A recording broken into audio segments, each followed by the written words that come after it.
We are here to meet as the Eastham Zoning Task Force. This meeting will be video recorded and broadcast over local access channel 8 and through the town website at www.eastham.ma.gov. Welcome, everyone. We have our European traveler back with us, so we won't be sweating quorums. And we do have a guest with us today. So welcome, everyone. And we got a full agenda. So the minutes were distributed. Can I get a motion? I'll move to approve the minutes. Approve the minutes.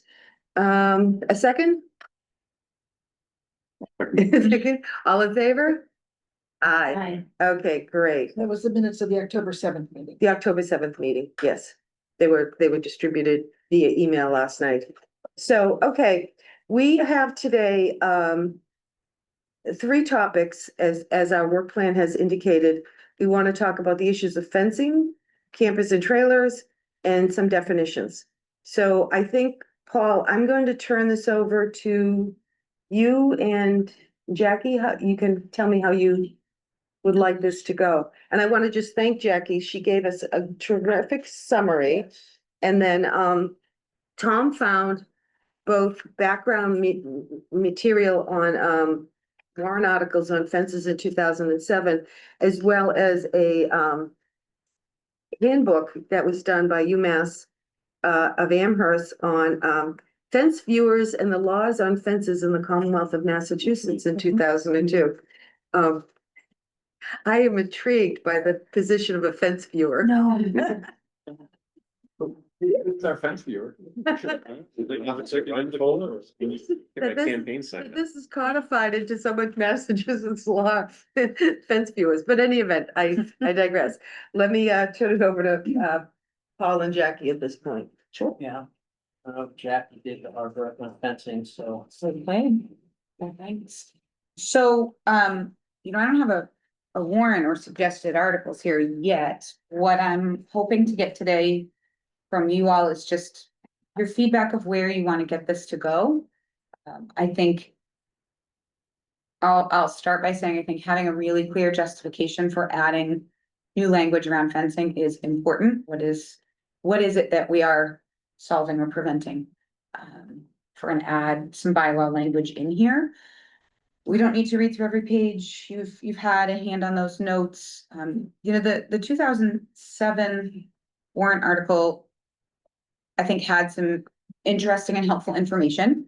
I think, as noted, I believe the select board's notes or the finance committee's notes, it was perhaps lacking in specificity and enforcement. So there's a couple of issues as I see them. One is to understand or to sort of be open about how you might see the difference in regulations as it relates to solid fencing versus what's the word that I'm looking for? See-through fencing. So yeah, there's a word. Transparent, Yeah, partially transparent. So meaning a stockade fence of whatever height versus, a picket fence has about 50% transparency. A split rail fence has, essentially 100% transparency. And so as we think about what setbacks feel appropriate, a big question for me is that a universal setback for all types of fencing? Or, do we want to draw some lines between different types of fencing? Fencing height, obviously, I think is maybe the crux of where this conversation started. And then for me, you'll see in the notes, my other question sort of at the center is where? How do you see fences in what we often refer to as the front yard, but I will encourage us to say lot lines along the right of way. Because we don't all have I don't have a traditional front yard. Right. Is there a difference there versus side and rear? One thing that I thought was interesting in the 2007 article was specifying, and I do see this in some other towns, a small setback from side and rear lot lines. listed as 18 inches in a lot of places. Sounds like a maintenance easement, I think people refer to that. Yeah, and so, so my three questions are sort of the types of fencing that we're most concerned about. The locations of fencing we're most concerned about, and then looking at those setbacks. Understanding that if, in my opinion, and I have a fence here in East Hampton. If I have to set my fence 18 inches, 30 inches, 6 feet inside my property line. What does that mean for the property on the outside of my fence? That's still within your property line. It's still within my Yeah. property line. But who's mowing on that side of the fence? Who's, so if there's a maintenance easement. I can't help but look at some of that and go, I can see it at our counter upstairs right now. My neighbor isn't mowing their 18-inch strip of grass on my side of their fence, but it's their property line. They're not maintaining it. But that's a current condition though. I mean, that happens all over town right now. It's not like it's anything new. I guess little bits of feedback that I've gathered from folks in towns actually off Cape that are more suburban. Is just a constant argument between neighbors. When you have that sort of strip of land that is owned, but is the other side of your fence. Mhm. Or if they both have fences, and I have 3 feet of jungle. Yeah, and which, vegetated buffer, maybe not the worst thing, but I think in some senses, who's maintaining it? Obviously, it should be the property owner, but functionally, who's doing it? And I wonder, this really came up for me in Orleans's progressive height setback, when a 7-foot fence suddenly jumps to a 7-foot setback. Yeah. I personally would feel like I'm surrendering land to my neighbors. Mhm. How about if we? So I'm just throwing all that out there. Can we, yeah, One thing at a time? Yeah, let's. Those are my three. but before we go there, I would like to do two things to set up. One is, I'd like to sort of just reframe why we're looking at this. Mhm. And then I would also Excellent. like to understand, tell us exactly what, or either one of you, the fence regulations are now. I mean, I know we've read them a little bit. Vis-a-vis setbacks, there's height regulations. That's all there is. That's all, and the building code, the Massachusetts State Building Code. Protects that anything over 6 feet, a fence Yeah. over 6 feet becomes a structure. Which requires a permit. Correct. Okay, so But we don't require a permit for other. for other for fences fences below up to 6 6 feet, but above 6 feet. And And there's no setback requirement. there's no setback. Informally, we recommend that people set it a little bit off of the property line, just so that if you gotta go around the other Okay. side to paint it or whatever, you're not going on someone's property, but that's just, there's no requirement for that, just say, even if it's 12 inches or whatever, so you tiptoe across over there, just. But there's no For maintenance and so forth. But there's nothing actually Okay, in the Okay. bylaws required. okay, so that's where we are right now. Just to frame this, this issue came up because you can see it a lot in the Mid and Upper Cape. And we're starting to see it now, a lot of solid high fences right to the property line, enclosing the front yards. So the issue is, part of the strategic plan and part of all the environmental plans this town has done is around preservation of the aesthetic, which is a very green and lush aesthetic. So we have about a dozen situations right now. And I've always thought the question is, this sort of front facing fencing that might begin to sort of, if expanded over time, could alter the look and feel of Eastham in terms of its environmental look and feel. And so I don't want to frame this for everyone. I've sort of been approaching it sort of the front yard, or as you would say, the lot line on a public way, because we can account for all the corners right. and odd things. So so this is the problem that I was seeing, but I want to get my colleagues here. Are we is that the issue we're trying to sort of nuance? Maybe another way of saying what you just said is that the purpose is to preserve the open, I don't know exactly the right words, but the open look and feel of the setting of our town, Mhm. so that you can visually see trees and bushes and Right, shrubs and so. I thought one of the things that was really good, I don't know of any examples in this town, but any fence that blocks the direct view of a waterway. Yeah. I think that's someplace we put in a requirement. Other things I think we should look at is what is the maximum height? You know, whether 6 feet is maximum, you know, anything more than 6 you need a building inspection for. I think the setbacks are, it's interesting, let's not have any setbacks unless you build a solid panel fence. You know, because that would take more maintenance and stuff as opposed to, you know, like you do have to go around to the other side of that. But I did send Paul a couple of examples of what I thought were some things that we may or may not want to avoid. And just some pictures. There's Oh, I didn't see a that. series of some big vinyl fences out on the road. I I said, might have missed that, I sorry. only sent it right now. Oh, yeah. Just now. You know, I don't. No, we, You could put 'em up. Yeah, yeah, So- you see an email from me This is- if it went through, there's probably just 4 pictures there that I took yesterday. So coming back to purpose and intent Yeah, permit, I because think that, that- we're gonna have to write I think that's. those literal I- clauses, we have purpose to and start intent of there. bylaw. We right, have to so- start with purpose and intent. Preservation of the open aesthetic. So we're getting at character, And green. green, we don't have to write it right now. Let's get everyone's voice, because right, I'm asking Yeah, for those yeah, because yeah. I'm gonna have to go write it. Right. And so I wanna use your words so that when we come Yeah. back to you, it's what you want. And I think to your point, in terms of the visual aesthetics, I think the transparency issue is, you know, does alter it considerably. You know, if you get an urban canyon with these very high, totally non-transparent fences, it's very different than split rail fences along that same area, right? And we're next to neighbors that put in a fence and they talk to us ahead of time for their goats. And it is black wire mesh and it's about 5.5 feet, but I barely see it. So there's really no issue there for us, at least Yeah. for that. but that is a side and a backyard, correct? It is, yes. Yes. Some towns have, if you're gonna use for anything other than a pet, it has to be. It has to be fenced in. Yeah. No, 30 feet away from property line. Oh, For- wow. For animals, other than pets, that, I forget which Yeah. town you provided. Yeah, it's in a few towns.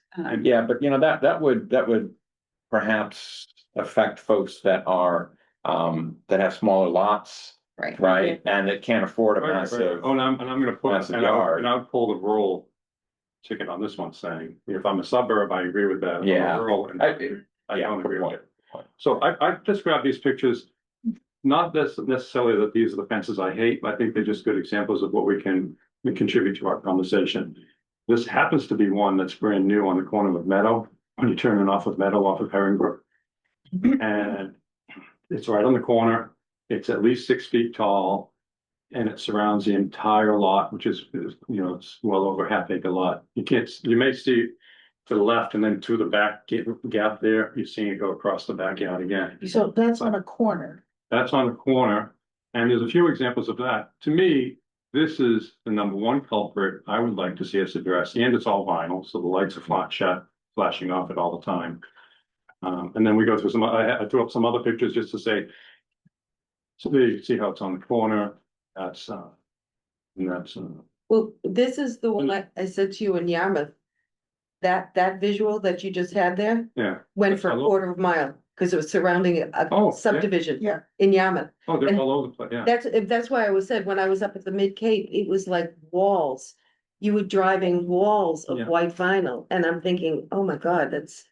That corner of the Feel like a rat maze. Yeah, it's an urban canyon. And this is an example of, well, that's right across the street. I mean, that isn't as offensive to me, but that's another solid fence and it's made of cedar. Those are all over town. I'm not necessarily saying we should address that. It's also setback. Here's an example of a fence where then somebody added another fence on top of the fence in the back. It's not near any lot lines, but is that something that would be against the idea that they've extended it higher? I know Jackie mentioned something in your notes about, but if someone builds on top of their fence, does it still count as a fence? It's not a very bad example of it. Here's an example of just somebody with their entire backyard stockade fenced, you know, edge to edge, all 4 sides, or all 3 sides. Is that something we care about? I don't know. It's, that's probably a fence that doesn't offend me really much, comes down at the street level, there's views at the front level, so I think that's sort of, my mind, that doesn't offend me. That's why I didn't put just, It also doesn't look like it's 6 feet. oh, yeah, and it has see-through at the top, but it is vinyl. So it's gonna be shiny forever. And then, okay, go to the last one, Paul, I just,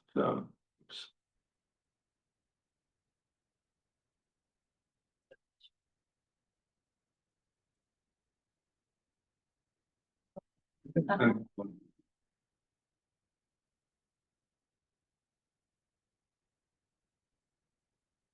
maybe I didn't touch all of them. So I'm hearing as people talk, four concepts that keep coming up as the concern: solid, high, front, and reflective. Immaterial vinyl. And vinyl. Right. That's in. And Is you- that, is that feeling like, So, yeah, I mean, just some, Say, oh, sorry, Okay. but since I'm the one who brought up the vinyl issue. Vinyl picket fences don't bug me that much. Or at all, really, I'm all in favor of low maintenance and stuff, I'm not trying to get too much into what people use, this is solid. Cool, solid panel Yeah. fences is what Yeah. really catches people's eye. And not to be over. Yeah. Well, what I found in all, I'm sorry, Karen, go ahead. As for me, vinyl is out. I don't care what the offense is, but that's just me, but especially on a stockade or something that's tall. Because it winds you, I'm not big on stockade fences anyway. I used to have one. More for sound, because we used to live on a very busy street, couldn't. As times marched on, I just find them offensive, at least across the front. On the sides, I'm a little less of an issue with that, because as you're driving by, if it's a lower fence or no fence or hedges or whatever, that sticks with the green idea. It's not, you don't feel like you're living in a maze. So those are my quick thoughts on that, but, that one shot you had there of like the entire backyard all being stockade. That's a little over the top. I mean, it's one thing to have, I guess if you put a stockade on the side, why not put the back too? But I guess I could live with that. But, It's just a any way to conversation. discourage it, whatever, I don't know. If I thought there was, in terms of the height of these things, 6 feet seems to be the standard everywhere you go. And I can see from the notes here on, if it's over 6 feet, someone might argue it's not a fence, therefore other regulations. How to deal with that if there's some suggestions made, if you get a 7-foot fence, you go 7 feet setback or whatever. That being the case, what's to stop from building an 8-foot fence or whatever? I mean, to me, it should be stopping at 6. That's it. Whether that's a function of the definition of a fence. If we say, well, it's no higher than 6 feet, someone wants to say, well, I'm 7 foot in. Somehow I think we can come up with language that would say, no, it's more than 6 feet. It's a friggin' fence. It walks like a fence. It looks like a fence. It talks like a fence. It's a fence. And cap it at the 6, so we don't have to get into that need of how do we deal with the 7-foot fence. The only addition I'd make to that, Kevin, is I would say you need a special permit for anything more than 6, because there could be examples of where the lot is dropping away, and they might have a very public intersection, or.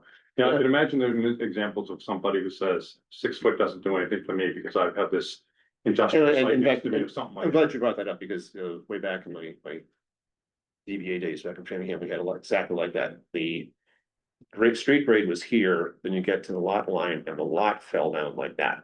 And they wanted a 6-foot fence, but 6 foot Just from from the street. here, not from here, measuring it from beyond that lot. And so they did make an exemption. They were allowed to get, I think it was 8 feet, it was quite a drop. Yeah. But visually, But from it's street special- grade, special 6 permit. feet. Yeah, because it could be the opposite, it could be a berm of 2 or 3 feet. Right, And then that's another. that's a whole other top thing. of You're that, talking yeah. 6 feet from the street level. However, whether it's higher or lower, Hmm. that should be the cap. that is in most of the example bylaws, the height maximum, whatever it is from the average grade, Average grade of the law. the lot. No, the area of at the base of the Yes, fence. And Kevin, and you mentioned that 6 feet is the standard, but from what I was reading from Jackie, a lot of it was, I was surprised it was. It's 4 how feet. much was 4 feet? There are 4 feet, it's a 3 feet. So- That's for an example. A lot of the houses. Go ahead, Karen. was 3 Yeah. sides with 4. That was Karen, on solids.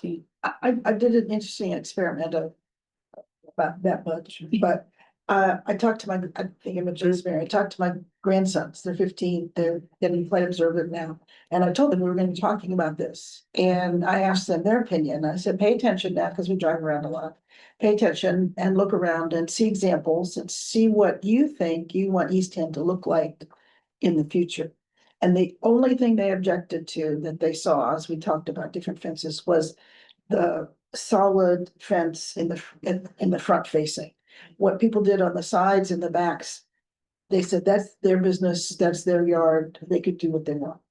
And that was just their opinion. And I kind of, as I thought about that, I thought, I don't like a solid fence all the way around the yard. I'm personally, I've had those. I have one now in part of my yard. Because of the dogs, but Right. that's my yard. And it affects only the immediate abutters.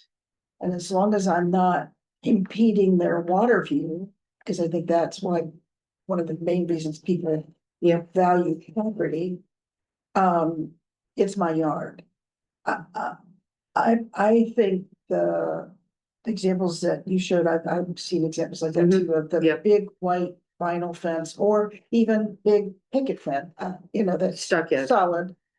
That is front facing, fairly close, whatever close means.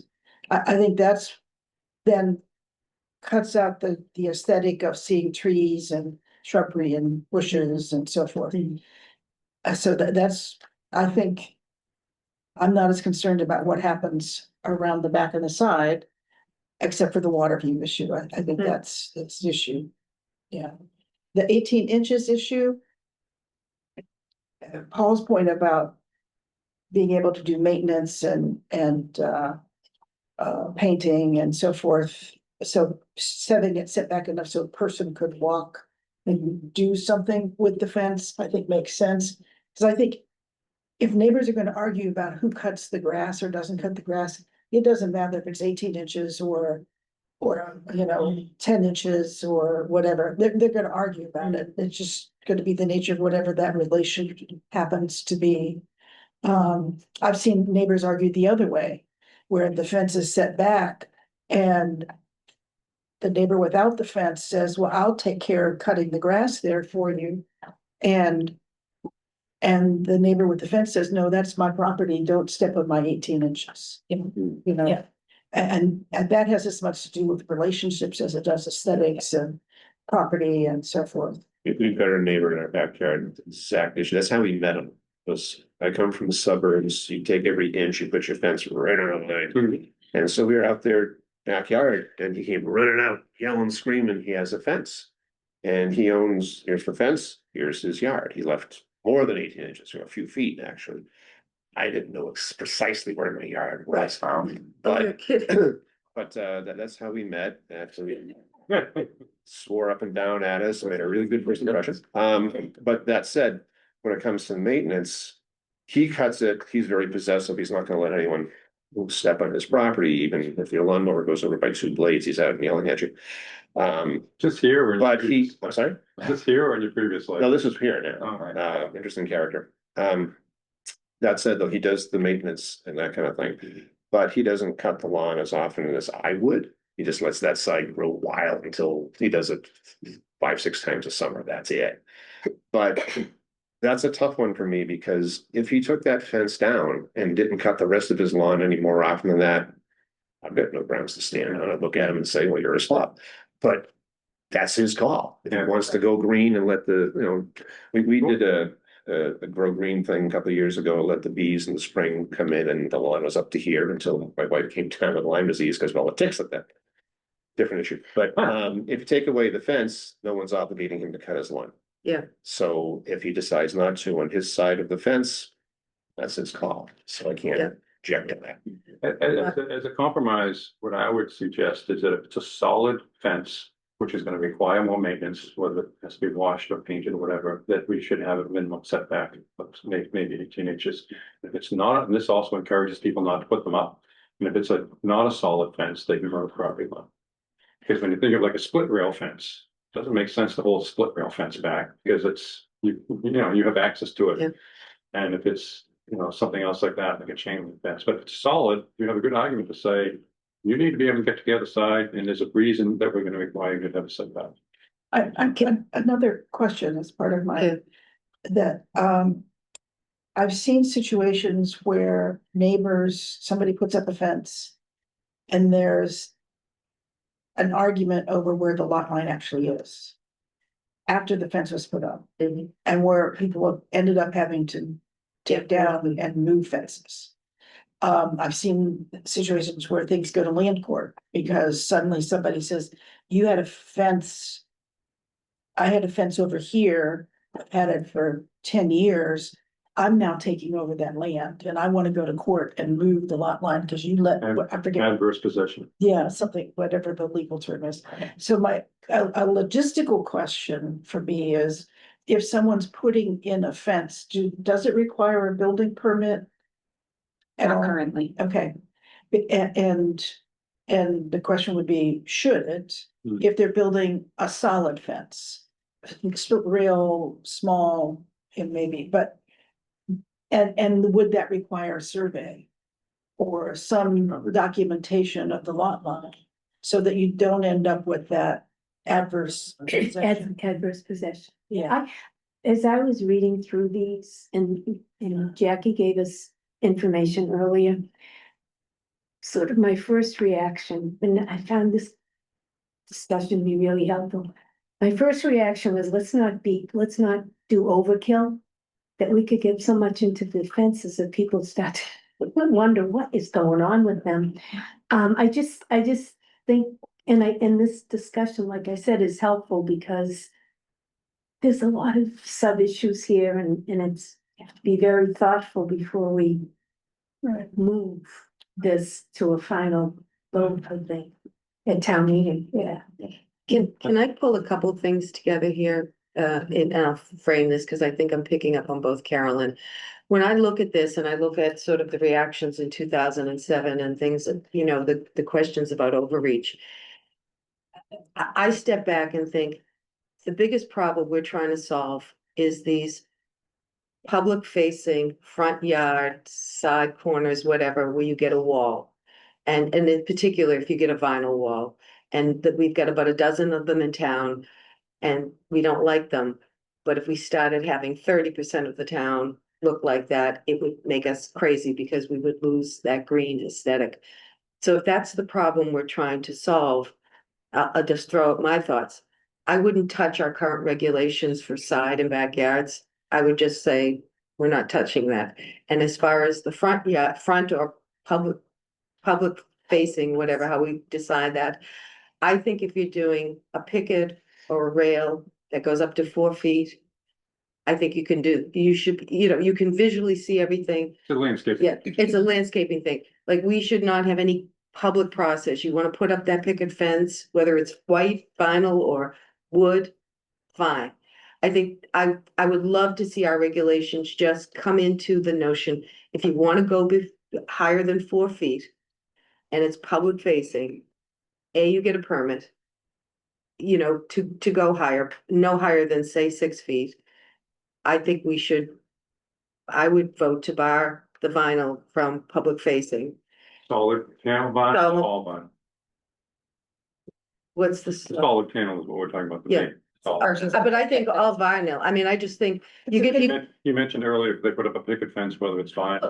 I mean, yeah, if you get a little picket fence, that's fine. Okay. yeah. I mean, yeah, I'm looking at the height issue. I'm just saying, if you go over 4 feet in front, you trigger going to the planning board, getting a permit, and then showing, and we can talk about whatever that setback should be. Is it 18 inches, 2 feet?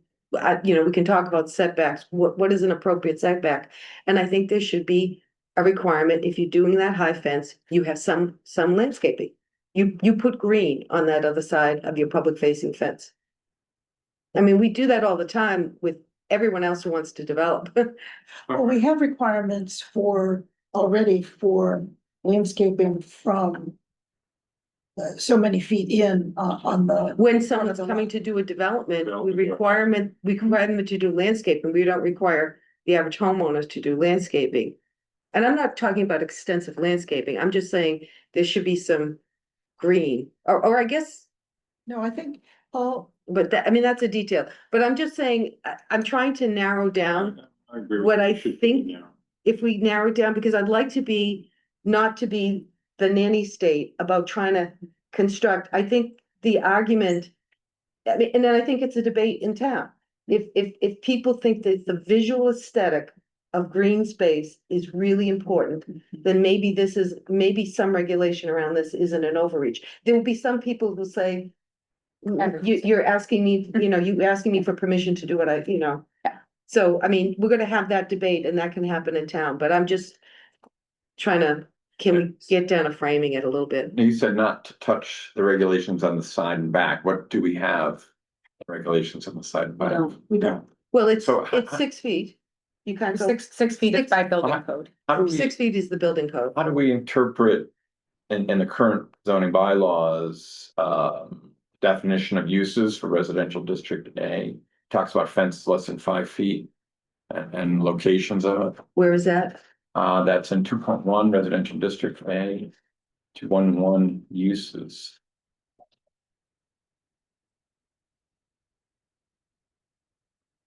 It talks about fences less than 5 feet.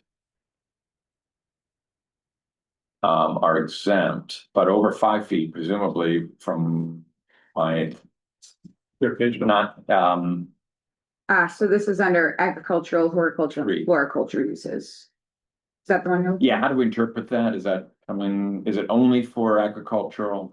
Yes. Okay, Which may have, So- which may have affected your, your fence. so does that mean agricultural, horticultural, floricultural? Is that commercial? Is that what that means? Yeah. Yes. If I plant a garden, I'm not a horticultural. No, because this is specific to, to commercial use. But it's under residential district A. Commercial use within residential district A. So in residential, the allowed uses are single family duplex. And you can have a farm, garden, greenhouse for resident occupants use. That's just your own personal. You're not operating a commercial farm. So you can't. Commercial farms are prohibited unless you're doing it on 5+ acres, Right. in which case those fencing regulations kick in for that. On 5 acre or more. Okay, got it. Yeah, your backyard vegetable garden. Yeah, it does apply. Okay, so we're not we're not Or your front conflicting yard. with what's in there. Okay. so it sounds like we're in agreement that we have discussed what the purpose is. Yep. And that we've said that solid fencing, vinyl or wood, Wood, on the street facing Over 4 feet. over 4 feet is prohibited. is, no. Or goes to we- special permit. Goes, gets a permit. And we have to think about the setback, but, and what landscaping would they ask? That may So- be, if we have 18 inches, we're not gonna ask a lot of people to do. I mean, Oh. if you got a Three- right. 3 foot setback, Yeah, the 18 inches, I was thinking just side. it's just the fences. side and the back. But if it's on the front, Front. if someone wants a solid quote fence on the front, then we should talk about this. We should talk about it. Setback. Okay, are we, yes, so that's my question. Are we saying solid fences, street facing require a permit Over 4 feet. over 4 feet? I like They're that. not prohibited. They require a permit. And then what's going to happen when they apply for a permit? They would need to show their setback, whatever that we determine or propose that should be. And then what language we put in there for any landscaping that we would ask Right, them to do. so, And still a height limitation. Well, oh, yes, still a high. Before, I mean, it should go from 4 to 6. Yeah, I mean, we that should, was my point. we shouldn't make it, yes. So If it's it's more over than 6, 6 it feet. has to go to CPA for a special permit. And do we allow that? I mean, we, Oh, in the front, yeah. you got- in the front, I don't know. if We, we- like we mentioned with Kevin, we never know the situation where somebody's right on Route 6, or they're Yeah. overlooking the rotary or whatever. There's gonna be special. Guy Conditions, next to your store is 35 porta johns because that's his business. yeah. Yeah, The doing ZBA, I think, needs some guidance too, because But- if it's that type of situation, they're lots down lower, so they need an 8 foot fence to get 6 feet. Yeah, ZBA gets Fine. topography But- issues, yeah. Then you are throwing at ZBA, well, okay, if it's, level Good planning, with too. the street. And they want an 8 foot, what guidance do they have? Is 8 foot banned? Or do they have the right to approve that under? I think we They need always, some guidance we there. have so much, yeah, we can write some guidance, but I think it's always special permit there's a special situation going on. Like somebody who lives right on the rotary, for instance. Is a different situation than Well, a subdivision. and you mentioned right on Route 6, but would you want a whole line of, Oh, no, This is offensive. I didn't say right on Route 6, I wasn't buying that. Yeah, No. okay. In fact, okay, so let me rephrase. Yeah, I don't know if I'm where I am on, I mean, I think special permit for issues that the, topography or there's some physical aspect. But I'm not sure, So you're staying on I should say. We're not just talking about the front, I'm talking about all fences more than 6 feet. So I could see where there's people that back up to Holmes Road. And you've got industrial stuff behind you and someone's like, yeah, 6 foot fence doesn't do much for me. I want to put an 8 foot fence in. What's my path to do that? Because I have an industrial site storing porta johns behind my house. I think that's a reasonable thing that we need to have a path out of that. Yeah. And the other one I was thinking of is, Wild Care is right there on, whoever's there is right there on the rotary. The lights go all the way around the rotary, so if there's people on a rotary, I agree with that. On Route 6, I agree, I don't want to see a wall going down Route 6. But I can imagine there's all types of situations that I don't want to have to try to go through. So I think we should have a path for a special permit, that's all my, just. And do we talk at all about the side yard and rear yard? And I agree, we shouldn't regulate it too much, but what if somebody wants to build 20 foot wall there? Is there a limit that we want to say special permit for the? well, I think we should, So by the state building code, as soon as it is over 6 feet tall, it is regulated under state building code as a structure. As a that's- structure, Okay, so that it's covers an it. accessory structure. It's automatically gonna be walking back 12 feet. Perfect. If we said, walk 12 feet, If we were to align it as Orleans does, that simply says anything over 6 feet is a structure. A structure is subject to structural dimensions. You then go to the accessory structure Structure. setbacks. and that's 12 It's a feet. 12 foot or the height of the structure. So a 7 foot fence on your back lot line That's a lot, is 12 feet. I'm not saying we have to do that. I'm just saying. And that's that's one what- example. Since we're that's what only, only current. if we nothing. probably have that, though. Are we just not enforcing that? We don't really see a whole lot of fences. Not many. We're not. Well, we don't require a building permit for a fence, so. Right. we didn't know about it. There was nothing to trigger the situation. So if the building commissioner went onto a lot and saw an 8 foot tall fence Or 10 foot. that was built fence. without a permit, Your neighborhood. There's maybe 2 or 3 over the years that someone, because a neighbor complained there was a 7 foot fence or something. We had to address that issue specifically, but we don't know about the fence unless someone complains, because it doesn't need a permit.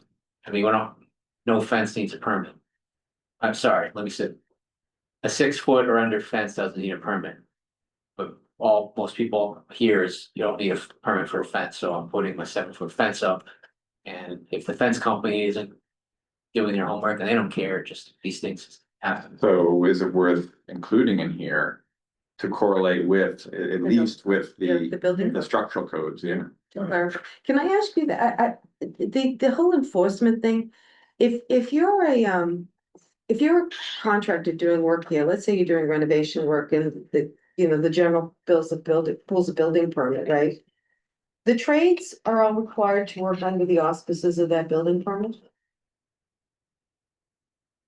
Well, cause I'm trying to get to the point of, if hypothetically, we have this law. And it says you have to pull a permit, if you're in the front, over 4 feet, you've gotta go pull a permit. And show how you're gonna mitigate landscaping or whatever, what's your setback. If someone just hires a fence company to do that work without a permit. Can we hold the fence company at all responsible, cause they're working without a permit? In a place that they need to, like, an electrician can't just go in Right. and rewire your house if there's not a permit there.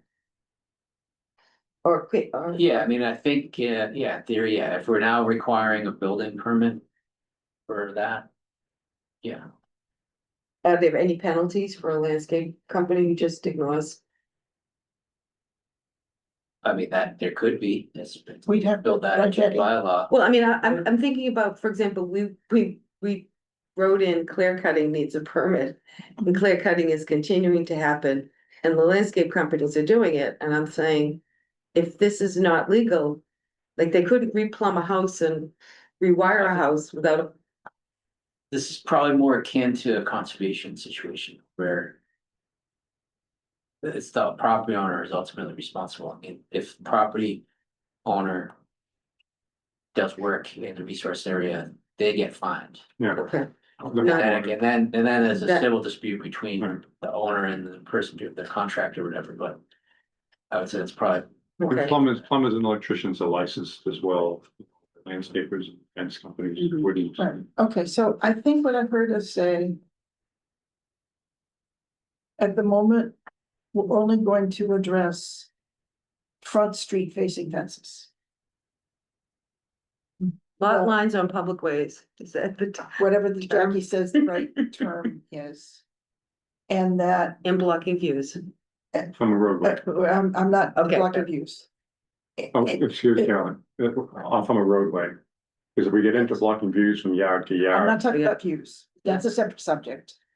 We're just talking about fences. I'm that just are talking on- about fences. so about the fence blocking your view, we should say it from the roadway, from a public roadway. Because that's, I think, what the intent is, because otherwise we'll have one neighbor saying, I used to be able to see the pond. Right, and now I right, can't see no, it." that, I agree with you 100%. Okay, so if a fence is going to be over 4 feet tall, it requires a building permit that would be administratively reviewed by the building inspector. And it would be talk about setbacks, landscaping, what it's gonna look like. If it's 6 feet or over, it requires a special permit, it goes to ZBA. No, Planning. no, I mean, we were saying that if it's rear and back.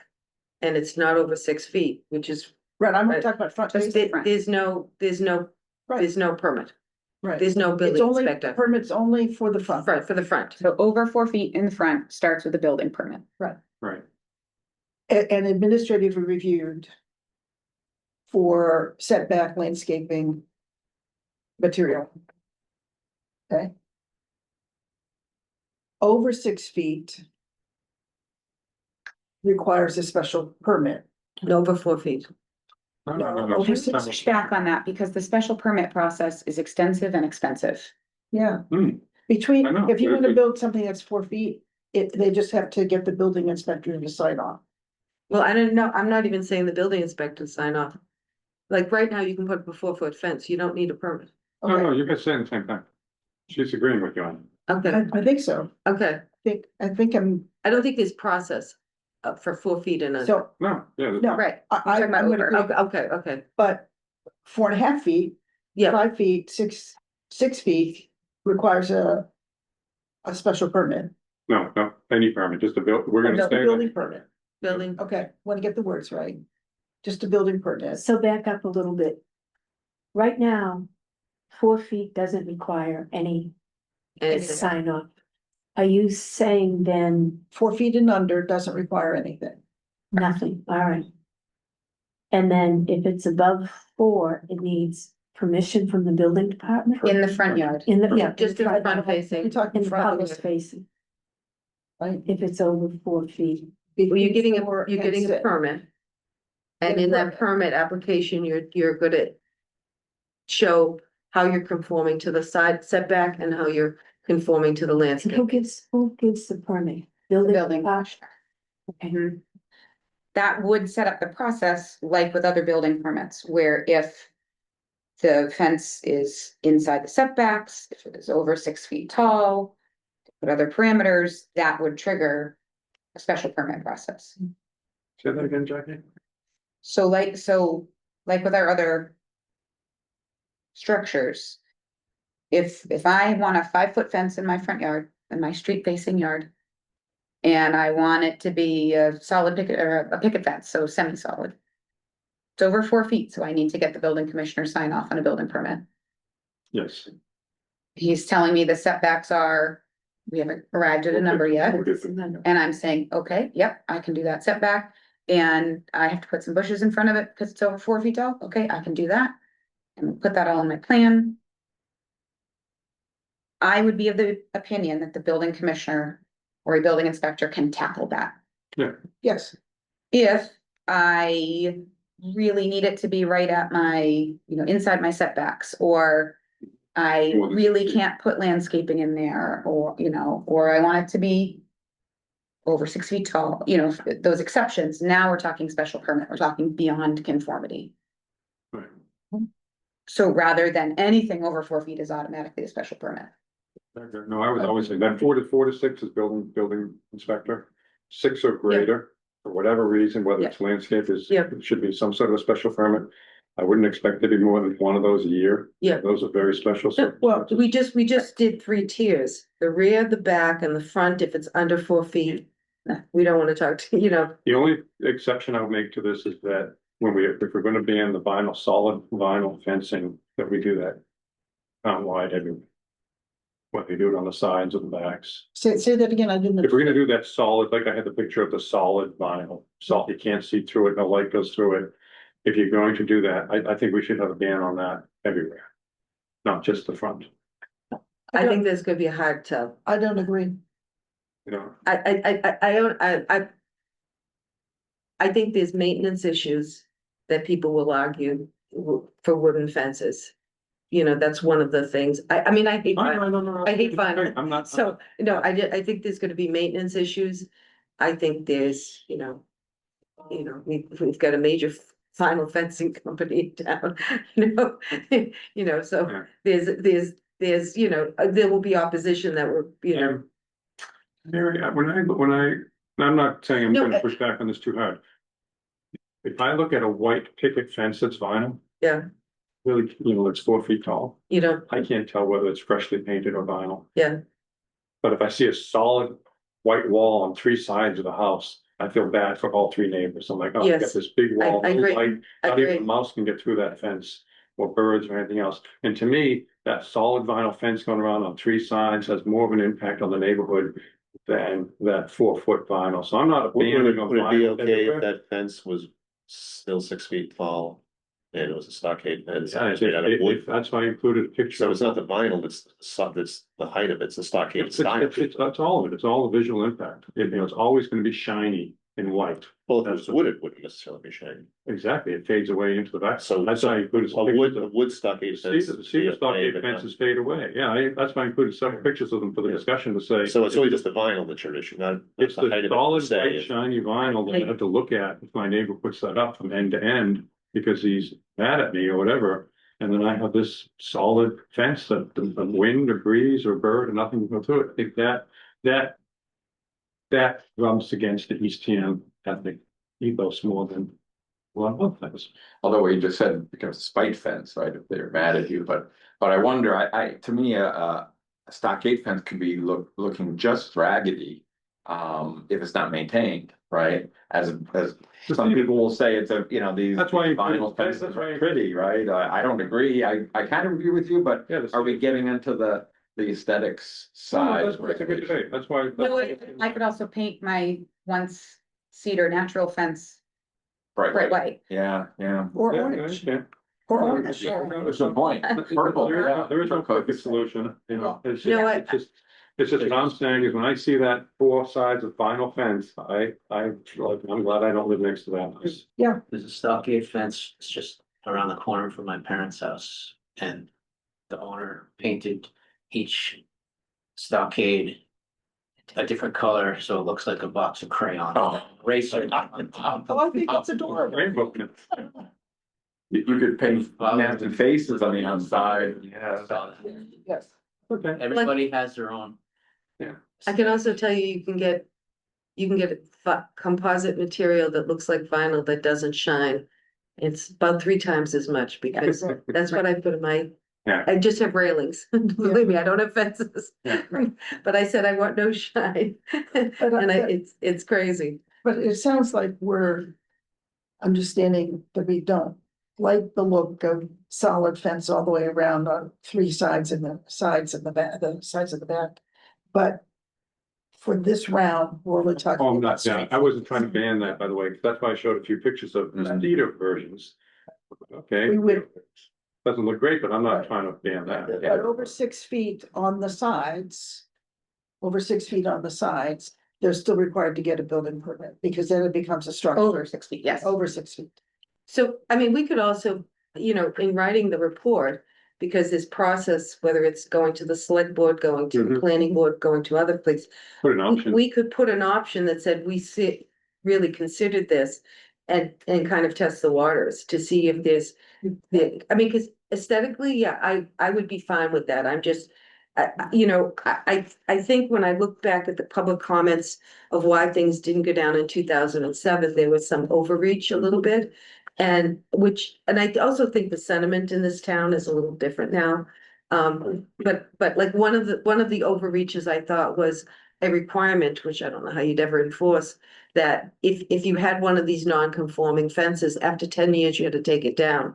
Well, that became the whole, Oh, I there was missed a guy who had just put up a fence and everyone in town said, oh my God, in 10 years, he's invested tens of thousands of dollars. And then I'm thinking to myself, you know, you're gonna keep a running list of all the fences when they were installed, so that on a certain date certain, you go out and enforce the rest. I mean, it's just, you know, but I'm just saying this, I wanna be careful that if the big objective here is to keep the front facing roadway green as it can be, also allowing people that really feel the need to have security, some options.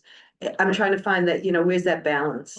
People have dogs and they've got coyotes. They get dogs, yeah, yeah. But it's also just a privacy thing. I mean, I think it's a better, as you're suggesting, put it in there as an option and see where See it if flies or not. people, But as much as I hate the wall structure, whatever it's made out of, there's, you know, it's people's yards. Oh, yeah. They want it to be private for whatever reason. And a stockade style fence, nothing gets through it, whether it's vinyl, whether it's wood, doesn't matter.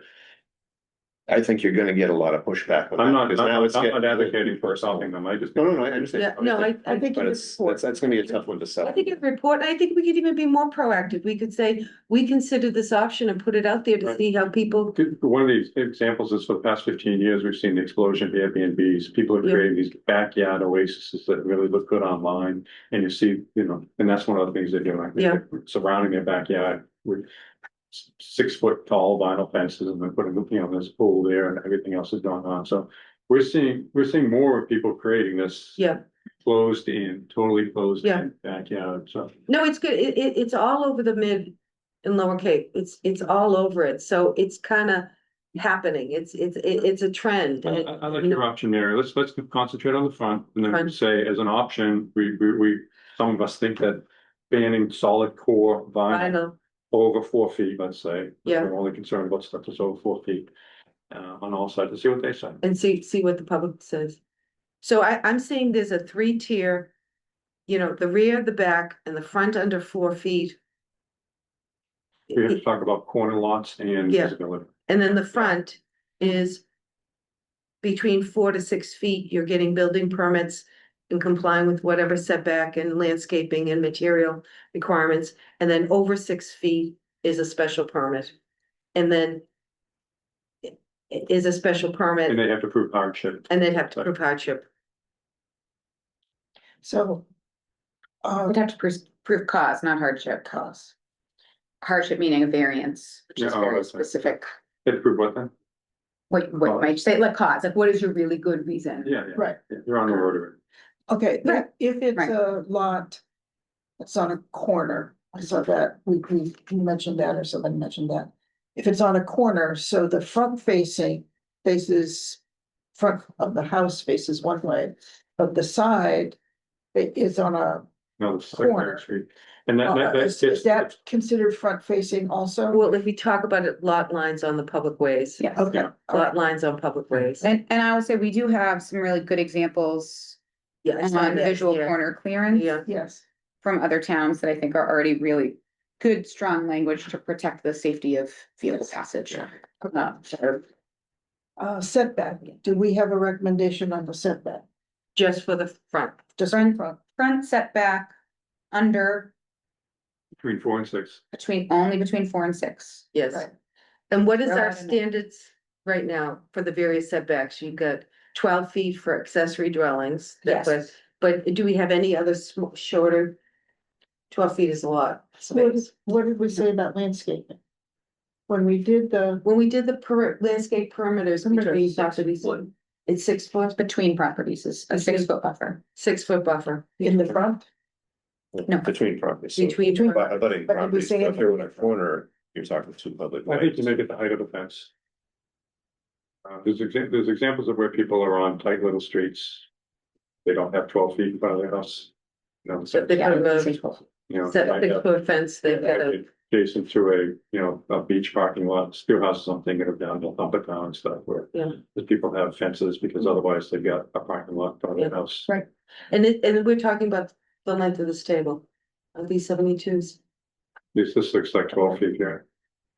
6 and 6, I'm just saying, Yeah, those are six. each table is 6 feet. yeah, So that is sort of, that's a lot of landscape to lot. give up to your front lawn. So that's why I would make it easy and make it the height of the fence, because then if someone says, oh, I can live with a 5-foot fence.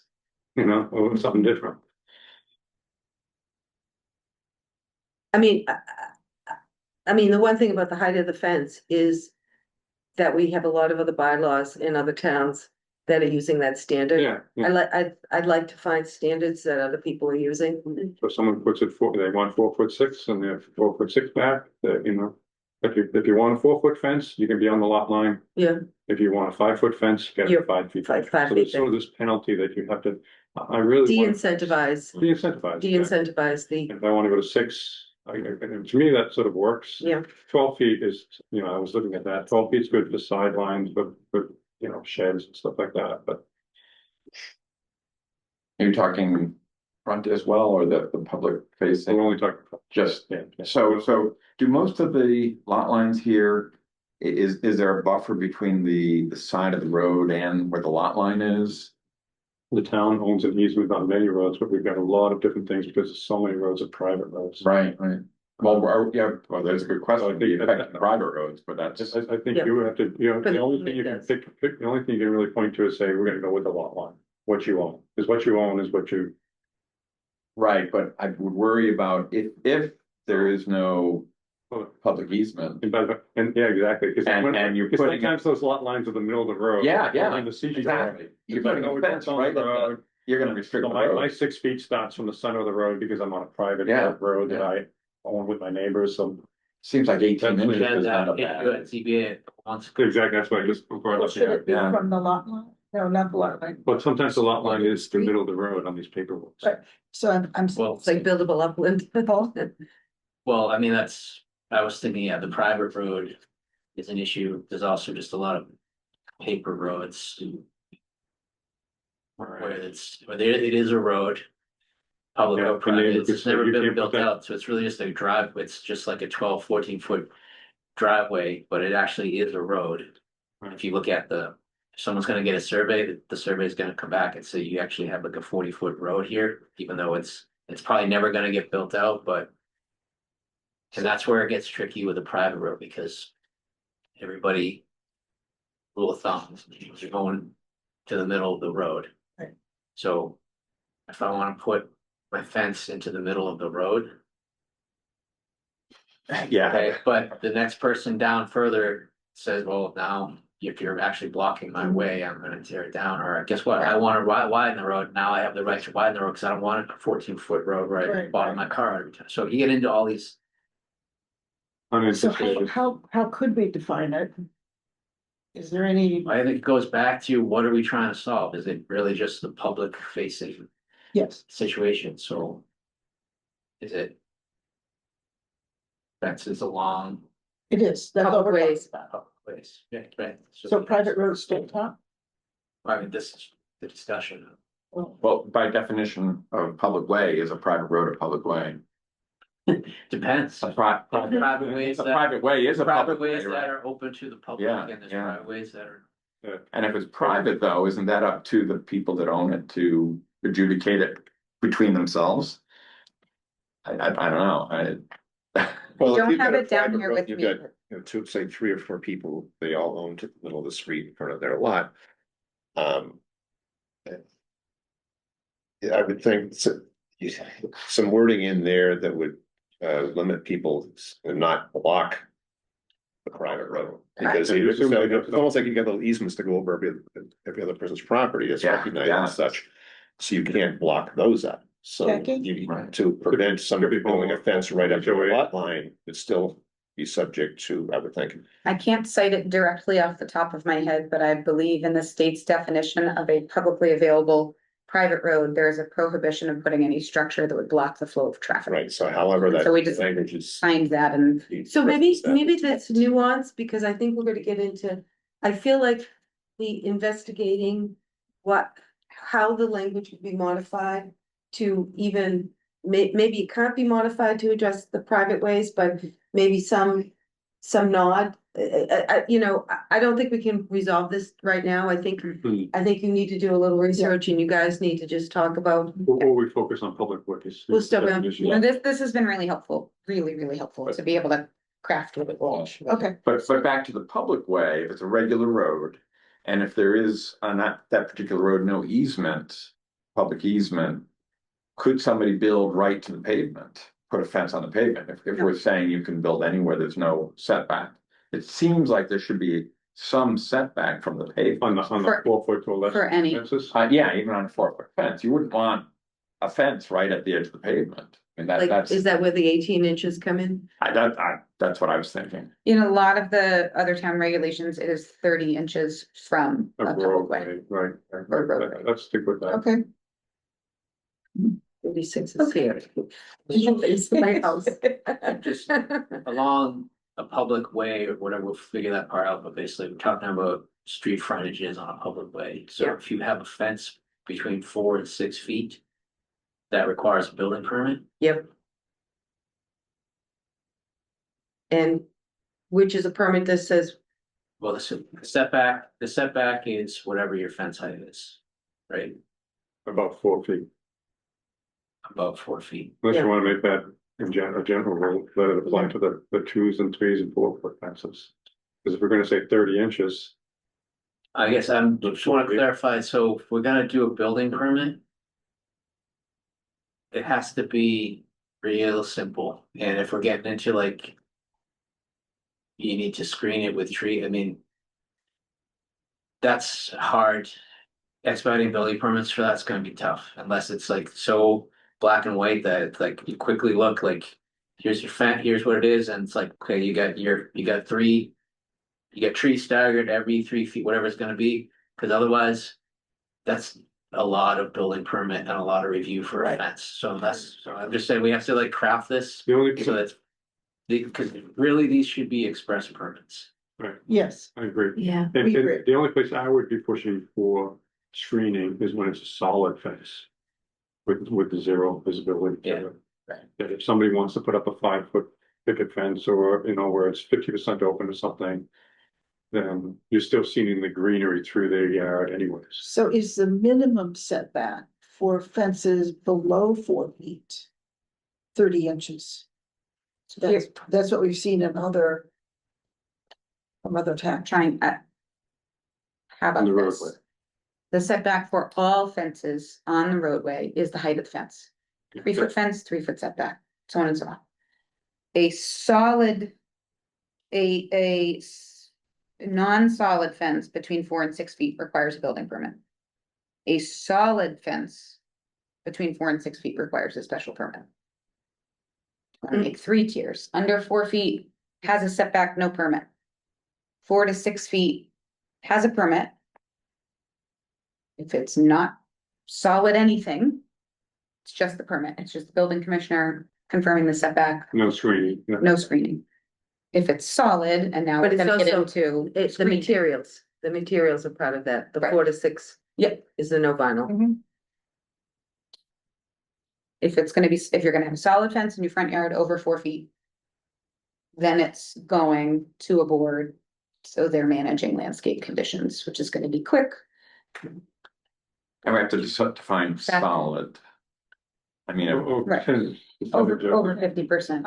I would. yeah, something like that, because a split rail fence is built of solid wood, right? It's Yeah. not hollow. So, yeah, what But is that, the thing with the light. Yeah, What- yeah. Why don't we do this? Because we have we have a couple major topics to talk You've given about. me lots. to And I feel like, what'll happen is as the two of you start laying out these 3 tiers and what's the possibility, you'll have more questions and whatever. Yeah. So you'll Yep. come back to us with a justification as And to. draft. One last And thing draft. on this, just for guidance, so, but do we want this to go to a board?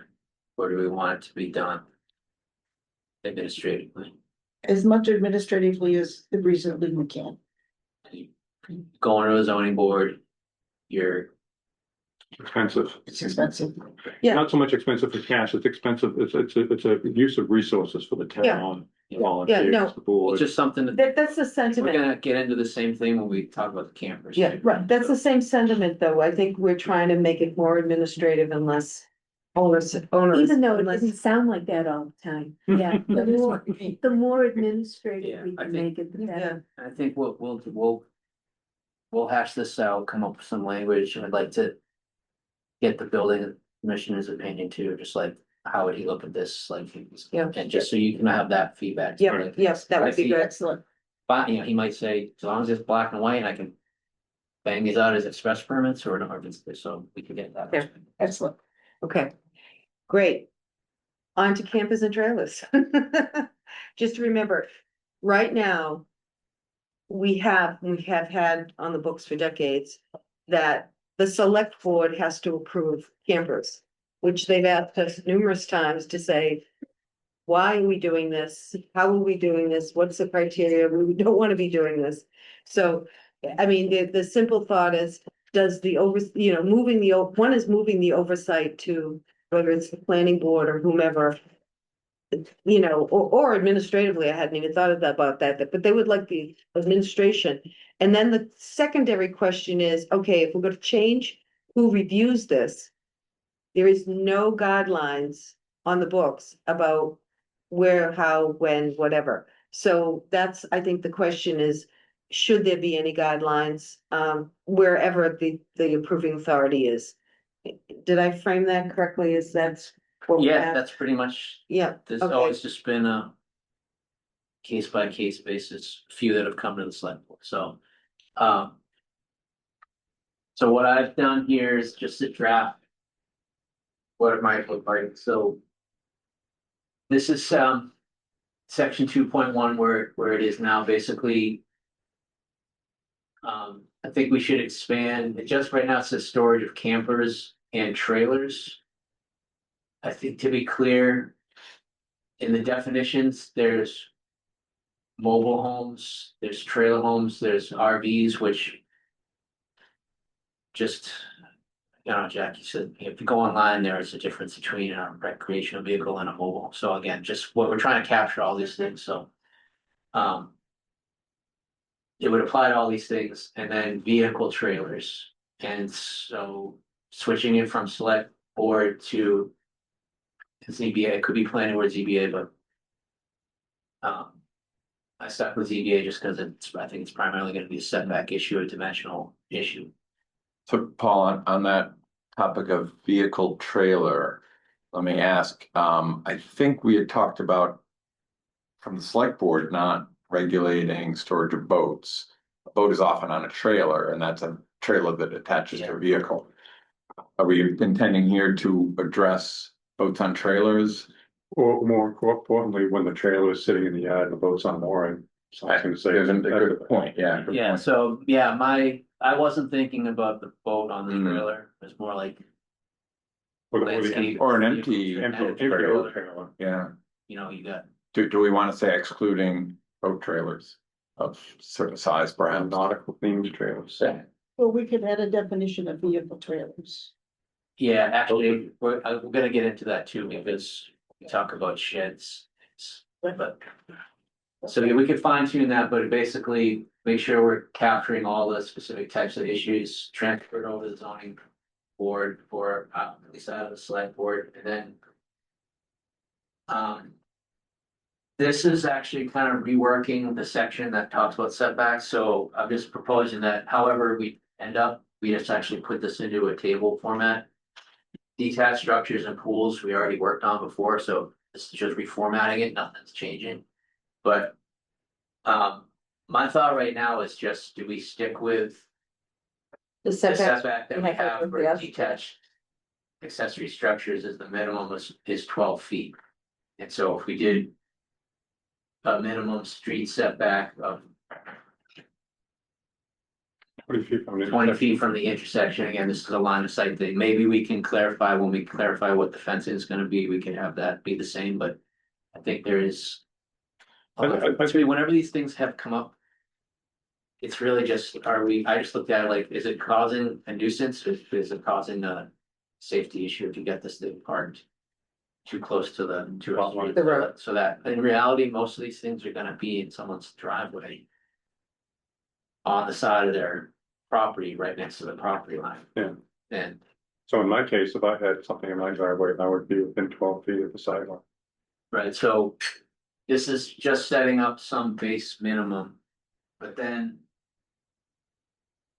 Once we do this, we're gonna create nonconformities, so Paul, one quick question. Do we define how long the trailer has to be stored? So if someone's coming in with a camper because it's there for a week, my in-laws are here visiting the baby, whatever's going on, as opposed to, we don't define what storage is.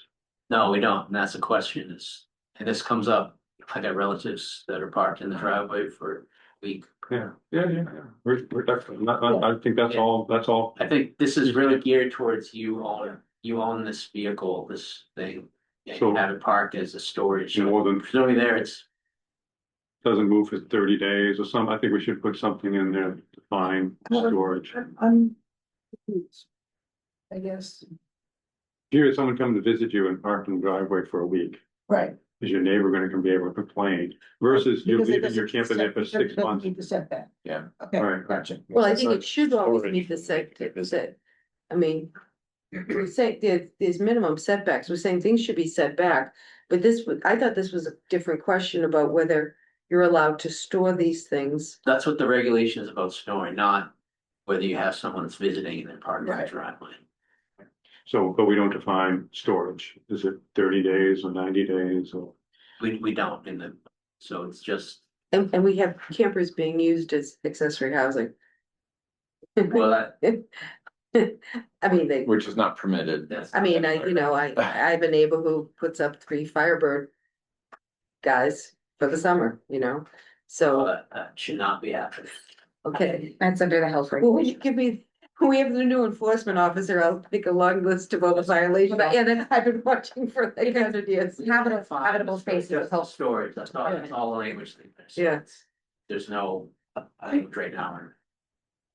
But defining timing is this long-term storage, right? As opposed to, yeah, somebody just came and parked on the driveway, which is less than a setback, but I don't have it long-term storage. It's only there for a couple days or a week. Or 30 days. Or 30 days or something. But I mean, I have a trailer, a little 19-foot trailer. We do about 6 or 7 trips a year. It's in my driveway all year long. How close is your driveway to the sidewalk? Oh, I'm probably 30 feet. Yeah, so you're fortunate. And if someone bought a trailer because that's their lifestyle, that they're gonna travel, Allergen, Kimberly, And then it behooves them to say, okay, you're gonna find a place more than 12 feet from your lot to store that. store them, Because that's something you do, as opposed to your in-laws come to visit you and they came up from Florida, and they're gonna stay for 3 or 4 weeks. I don't wanna get, I'd like to make the window wide enough that I'm not gonna plot on everybody. Yeah. But if someone comes up for 30 days and says, I'm here because my granddaughter had a baby. Yeah, that's not what we're trying to address here. We're trying to address those campers that are sitting on someone's lot line or blocking the view of the street. The last one we had of these that actually went to the select board. There was. Somebody's. An elderly. Couple, their grown children, their daughter was taking care of them. Caretaker, They yeah. had a camper, they weren't living in the camper, but it was RV, it was parked in the driveway. They worked from home, they were basically using the camper, according to them, as, you know, that was their office, so they had some space to operate on, but they were living in the house, but that was parked there for many, many months while they were trying to figure out Yeah, what was going on, but it was in the driveway. Cause that was the only place physically it could go, it couldn't. Yeah, I'm worried about people who have, and this gets to maybe what you're gonna talk about next, Paul. The grandfathering, somebody's got a 20,000 square foot small lot. And they wanna have a camper, but physically. With this, with the way the structures are, they can't get it 20 feet away from the lot line, oh, 12, 12 12 feet, feet. you know. I just think, I think we need to think about that situation. and there is no grandfathering on this, right? This is Well- unlike fences, where if a fence is there, we're not telling anyone to take down a fence. Right, But for this, you're gonna need a permit. What if they put a fence up on the side lot? You know, that's a Screening. within regulation fence, right? Screening. thank you. Thank you. Yes. That's not mine. That's That's okay, no problem. Screening's another topic, but. Yeah, cause that wouldn't be, at least to my way of thinking, that wouldn't be as objectionable That's as a big RV. that's more mitigation. there. I would think that if someone has to come in with more closer than 12 feet, then they have to mitigate it with something, yeah. the fence or bushes or something like that, maybe. But I think that get the storage question first while we're on that. Yeah, We sort of all agree that the 30 days or less is sort of a, Well, Not what 30 days or less a week. How does that relate to the setback? I mean, to me, the setback of whether it's 12 feet or 10 feet or whatever. Being right on a property line with a big camper, to me, is both a visual thing and becomes a safety thing. I mean, you've gotta. You know, we don't have sidewalks, we have roads. but if you think of how you're gonna enforce that, you know, that someone shows up at the camper for 3 days. We enforce that versus someone who's there for, you know, night, you know, for the summer season renting it out. So I keep asking and I keep thinking in my head, like, I wanna drive around and find out, is this a problem? Like, is this a problem? Do we have? I don't know of I know of a lot of campers, but I don't know of a camper right on the property line. So I'm trying to figure out whether the 12-foot setback is unreasonable. Like, are we gonna affect one person or are we affecting 50 people? Because I can't think of one instance. I mean, does anyone know of an instance? yeah, we had it. You haven't, I know on Hay Road, there's an instance, but we're not dealing with boats. Where there is a boat literally in front of the front doorway. It's a huge boat. You can't even see the house, but for the boat, but it's in the middle of the woods. Yeah, So, so I know of, off the top of my head, at least 3 big campers. 5 feet from the road. And they're there all the time. Yeah. And one's up in the corner of Old Orchard at Bracket. And In a driveway. in a it's, driveway, yeah, oh no, but that's much further away. I know that. I almost bought the property next to it. I know that property. and right now, it's sitting right 5 Okay. feet from the end of, because they moved it. And it's been there for a while. Yeah. There's another one on And here. then we get into that term That of, way, been there but for the a one while. on, so the one on Herringbrook that. And this gets to the screening kind of thing. It looks visually to me that it's closer than 12 feet. I wouldn't swear to that because I don't want to measure, but they have done some nice screening. So that you don't really, you see it if you see it from an angle from the side of the driveway, but you don't really see it, but it is front facing to the street. Large camper, mostly there, you know. So what if we were to stay with, say, Paul's, the consistency of other setbacks sometimes helps us, Right, but can this be appealed to the ZBA if there's That's what- a that's what physical this- hardship? That if Yeah. you Can't meet the were 12 storage of a camper mobile, Right. unable to comply with the minimum setback, 12 feet. They come and get it. and they can get sort of a hardship, like my lot isn't deep enough or. If I die with. so, That's the way so when this has come up it's just kind of always been sent to me, like, what do we do with this? So I've always just sent a memo back to the select board saying, we don't have any regulations, so I would treat this like the zoning board would do, just look at, if you want to get into this, evaluate it using the zoning board criteria, that's where we get into setback and the screen, how do you mitigate it? So that's what this. And notifying the neighbors. that- Right. that there's- So this language is what we use for the perimeter vegetation situation, where we put language in there that said, if you're doing work in the perimeter that's not related to anything else that would trigger planning board or zoning board. This is what we do. You come in, you notify that we handle it administratively, we notify your direct abutters. Show them what you're basically gonna do. If no one has a problem with it, we can approve it. And then it really puts it at the discretion of the staff to say, okay, what's the mitigation? Gonna put a fence, gonna put landscape, how you gonna straighten this thing, whatever. So this is really just trying to use the same language to apply it to this, where you don't necessarily have to go to the zoning board. So the same, Unless your abutter says, this isn't gonna work for me, like, then you go to the board, then there's a chance everybody have their chance to. so it only goes forward if there's an objection by a butter. Yeah. Or we haven't put this into practice for the perimeter vegetation yet, so. This is less cumbersome than making everyone automatically go to the zoning board, Oh, but right. it's still actually a process of like staff, we gotta.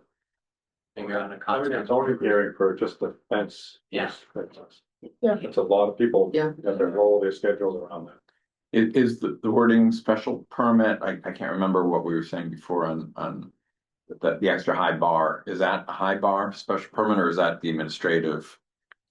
The special permit criteria is whatever we set it to be, so Okay, the variance is a very specific thing in zoning where that should be a hardship, it's a hardship. that's the hardship. And it really, in my opinion, isn't applicable to anything other than a property use issue, because it's all steeped in state regulatory language and everything, so I think trying to apply it to fencing and hampers would be, So they just need to come and, yeah, and basically Okay. variance is when you can't.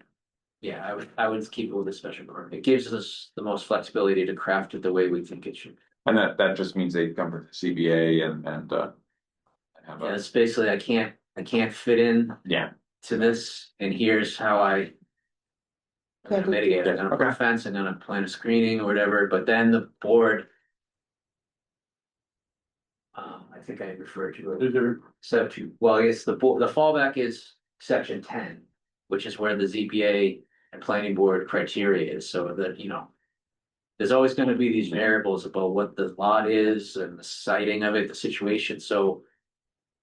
I guess to try to tie it back to like something that's in the bylaw, so it's not just the board or the staff like making this stuff up to say, okay, which one of these 10 criteria is this app? Are these applying to, and then, cause you might have to. Pick and choose amongst different things depending on what you're trying to mitigate, is it a view issue, is it a landscaping, is it, I gotta cut down some of the 6-foot. Perimeter, to make work, none of this stuff is gonna be.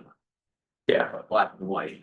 okay, so they just have to make their case and ZBA can say, hey, you have a fence, but it's a transparent fence and I want it to be a solid fence, so they will do that. In that consideration, Oh, you're talking about as a screening? well, or whatever mitigation, right, Well, the thing is or that- partnership, And that you're giving the abutters a word. yeah, okay. What triggers this? So how would someone know that they needed to go, If they're less than To 12 feet, if their ZBA. trail is less than 12 feet. but how do Wouldn't they? unless you were. Trying to proactively learn what the rules are, Right, or someone but- complains. Or someone comes, So so, theoretically, everybody who has a camper should be getting permit, should be getting approval. According to. I mean, I should be getting an approval. Wait a minute, that's what I was gonna ask. So if anybody wants to park a camper Record. on their lot, they're supposed to get a permit? They're supposed to get right now, select board approval, Yeah, again, right now. it says the storage, so it's implying, it's not just someone, it's not, Yeah. but we need to put. time on that just to clarify, but basically this has always been interpreted as you own a camper or a trailer and it's in your yard for the majority of the year, except for when you're going on vacation. If we just go around real quick, what do people want to say for the storage? Before this kicks in, how long should the trailer be? And I speak out of a 12-month period, not just 30 days, because someone, you know, obviously, I moved, I got gas and I filled with gas, it wasn't there for 30 days, I moved it every 3 weeks, I go fill it. Yeah. So out of the 12-month period, if the trailer is stored on your lot, how many months do we feel we want to kick these things in? I'd say the minimum is 30, but I would be willing to say 90 days, if it's on site for more than 90 days in a 12-month period. You're storing it. I'd go longer just because I'm thinking of what I see. Oh, by the way, That's we're I'd only, like 6 to 8 months, we're only talking about people that are storing it more than, if you store it more than 12 feet from the lot line, right? there is no There's requirement. no requirement. So we're just talking about if you're gonna have a trailer within 12 feet of the lot line. At what point do we try to regulate it? Okay, How long does it have to be there? And if you're living next door to that, and it's, you know, someone's grandmother's coming in to help take care of the baby and they're in Yeah. the trailer. We also put up with it for a month. Well, does it trigger the question, and I don't know whether we should reference this here as a prohibition. But trailers should never be used as short-term rentals or as accessory dwellings. Important. That's already in the bylaw. That's in the bylaw. Okay, but people are doing it anyway, well, I mean, if this is just, right? yeah, People doing stuff and there being problems that we're trying to solve. Like if people do it, is that a problem? Like if people complaining about it, that someone's grandmother, cause like I have neighbors, they have family reunion and there's a weekend every year where there's 3 campers at their house. Because all their friends from around the country show up. Okay. But that's weekend. Oh, I know, So, that's what I'm saying, but I know that doesn't bother me, but, so I'm not trying to. regulate Right. that. And I guess I would be concerned, and I agree that maybe longer is better, but if you think about seasonality and someone coming and dumping an RV on their lot for the summer months, it becomes harder to say there's somebody living in there versus it's being stored there. Right. So maybe 30 days is the right number so that people aren't taking advantage of Yeah, it. that's a good debate, good discussion, so I agree with you, I think that if it's there for more than something measured in weeks, let's say 4 weeks, 30 days. That you need to get a permit. An empty camper, an empty mobile home, it's just You're sitting gonna get there. into that, right? Oh, okay, so I just. Yeah. This all blurs over, but you know, there's definitely people have visitors and they're parked in the RV and they're there for. Hopefully not weeks. you know, that happens and That's we don't good. really have, you know, as long as they, you know, so yeah, they're living in there, but it's not a permanent thing, so I think this is really just on the storage of campers. Right. That are not being used. Right. It's just, Because we have you other, own a camper and right, Well, what do we mean by use? So there's a camper, there's an RV down the street from us where there's construction going on. And they come like every weekend and they live in the camper just for that weekend, but the camper's been there for about a year. so that, So, you know, that's permitted. That's permitted. If it's in association with Building permit. a building permit, and they should be getting, so, interesting. so. So I'm just saying the Temporary- definition of temporary- occupied is subjective as well. A temporary building permit. Can be. Provided by the building commissioner for. These types of structures, 6 months and one. temporary use during a period of construction of a dwelling. Not valid for over 6 months and not renewable, and they still are supposed to meet all the setback issues. okay, so if somebody has a camper and they're parking it somewhere on their lot and it's more than 12 feet, that's the setback.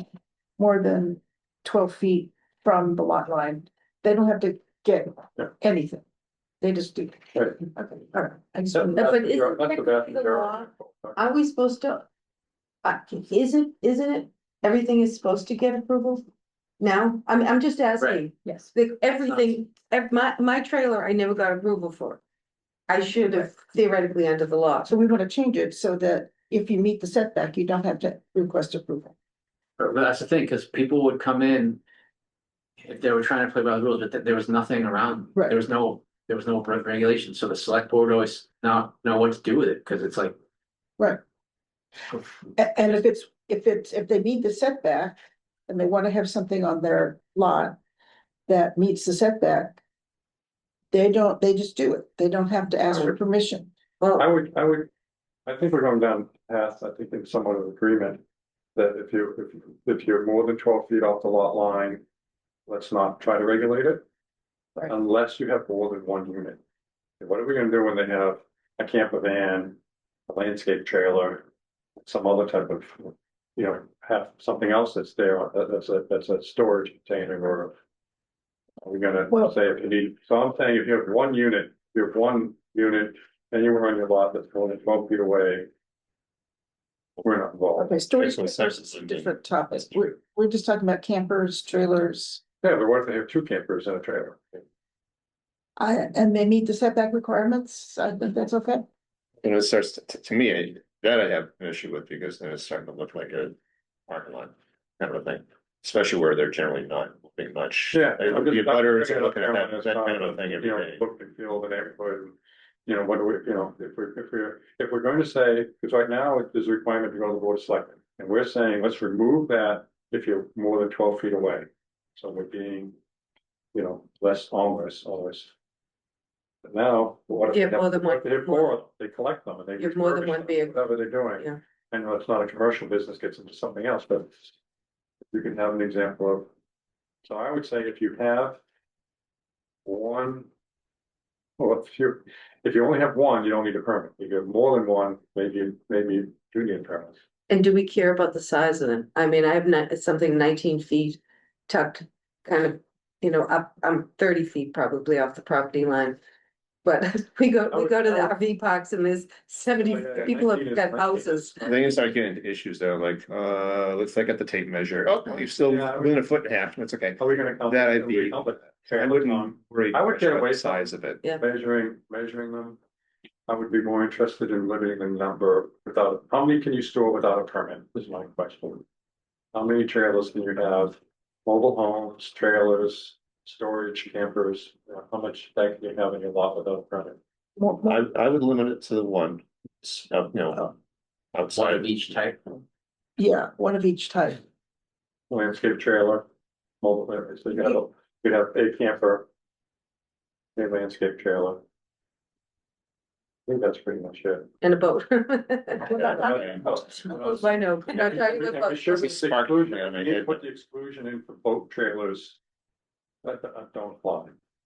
Because then we're really, someone drops off their boat on the mooring, they put their trailer in the driveway for a couple of weeks. Yeah. We don't want to get calls over that. If it's a boat trailer, that's not much of an eyesore, to be honest with you. Most boat trailers are only the side. Well, do we care about trailers in general? Yeah, that's a good point about landscape trailers, But we have to specify that the trailer be Well, we empty. could say any trailer more than this many feet. Whatever you wanna say, because we're talking about visual Well, that's, impairment. I started on that because I was trying to figure out like a graduated based on the height of the structure, so like a empty vehicle trailer is only knee Yeah, high, whatever, the tire well, so. wouldn't even know it's there. But, Except where the winch is at the top. So where do you? Well, I mean- what are you gonna have on a trailer? You have a Yeah. boat, we're not doing boats. Right. So you get your boat parked on a trailer in your yard in the offices, otherwise it's a landscape trailer that may have a backhoe on it or something, But that's. if you're doing that type of thing, but. So Why is there- I think you've got a good point. I think we're going down a good path here, that maybe what we're saying is a trailer of 6 feet or less is not being regulated. That gets all your landscape trailers, your boat trailers. But anything that's a camper is gonna get caught. There are no campers less. Well, even if you had pop-up camper, the old pop-ups. That's not visually impairing much Good point. versus. Yeah. Your 19-foot behemoth. A 19 foot. Yeah, So But if we we get put a it height in the restriction on big trailers, risk not talk about what the camper. Say, Yeah. say boats are out. Yeah. And anything that we pull behind the car that's more than 5 foot, whatever number we come up with. that's what we're regulating, because it's all about the visual aspect, the visual, like, do I care? Because we're getting down the path of, oh, there are people living on the trailer, we're trying to regulate visual impact of having a Yeah. trailer next to the lot line. And whether somebody builds what if it's not a trailer and it's a food truck? Well, that's Or food trailer. that's commercial. Well, let's add another piece, storage container. Yeah, Oh, yeah, we were gonna deal with storage. Yeah, I have. Well, There's a definition of. You have storage We've got- trailers, but containers, right? I could put a big, Containers coming Yeah. in next. The okay. definition we have right now is trailer home / mobile home. A unit which at any time was portable or mobile vehicle and was designed to be portable, used for living purposes, whether standing on wheels or at a later date, transferred to rigid supports.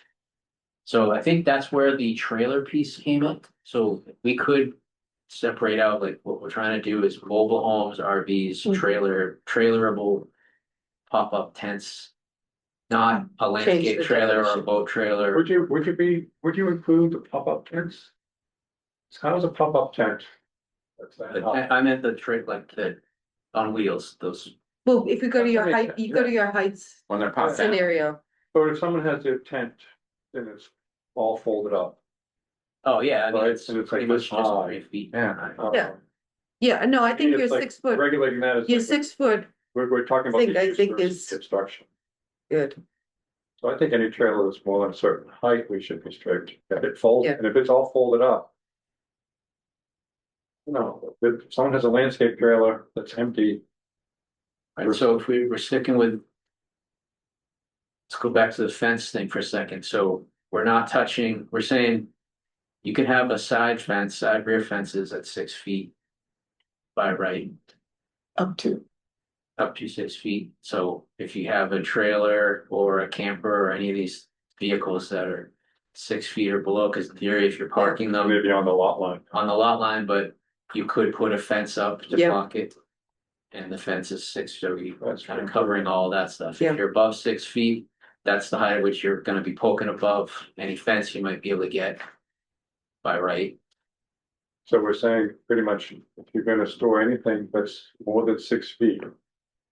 Closer than 12 feet, because if it's a if it's a full thing and it's 13 feet away, we're not regulating.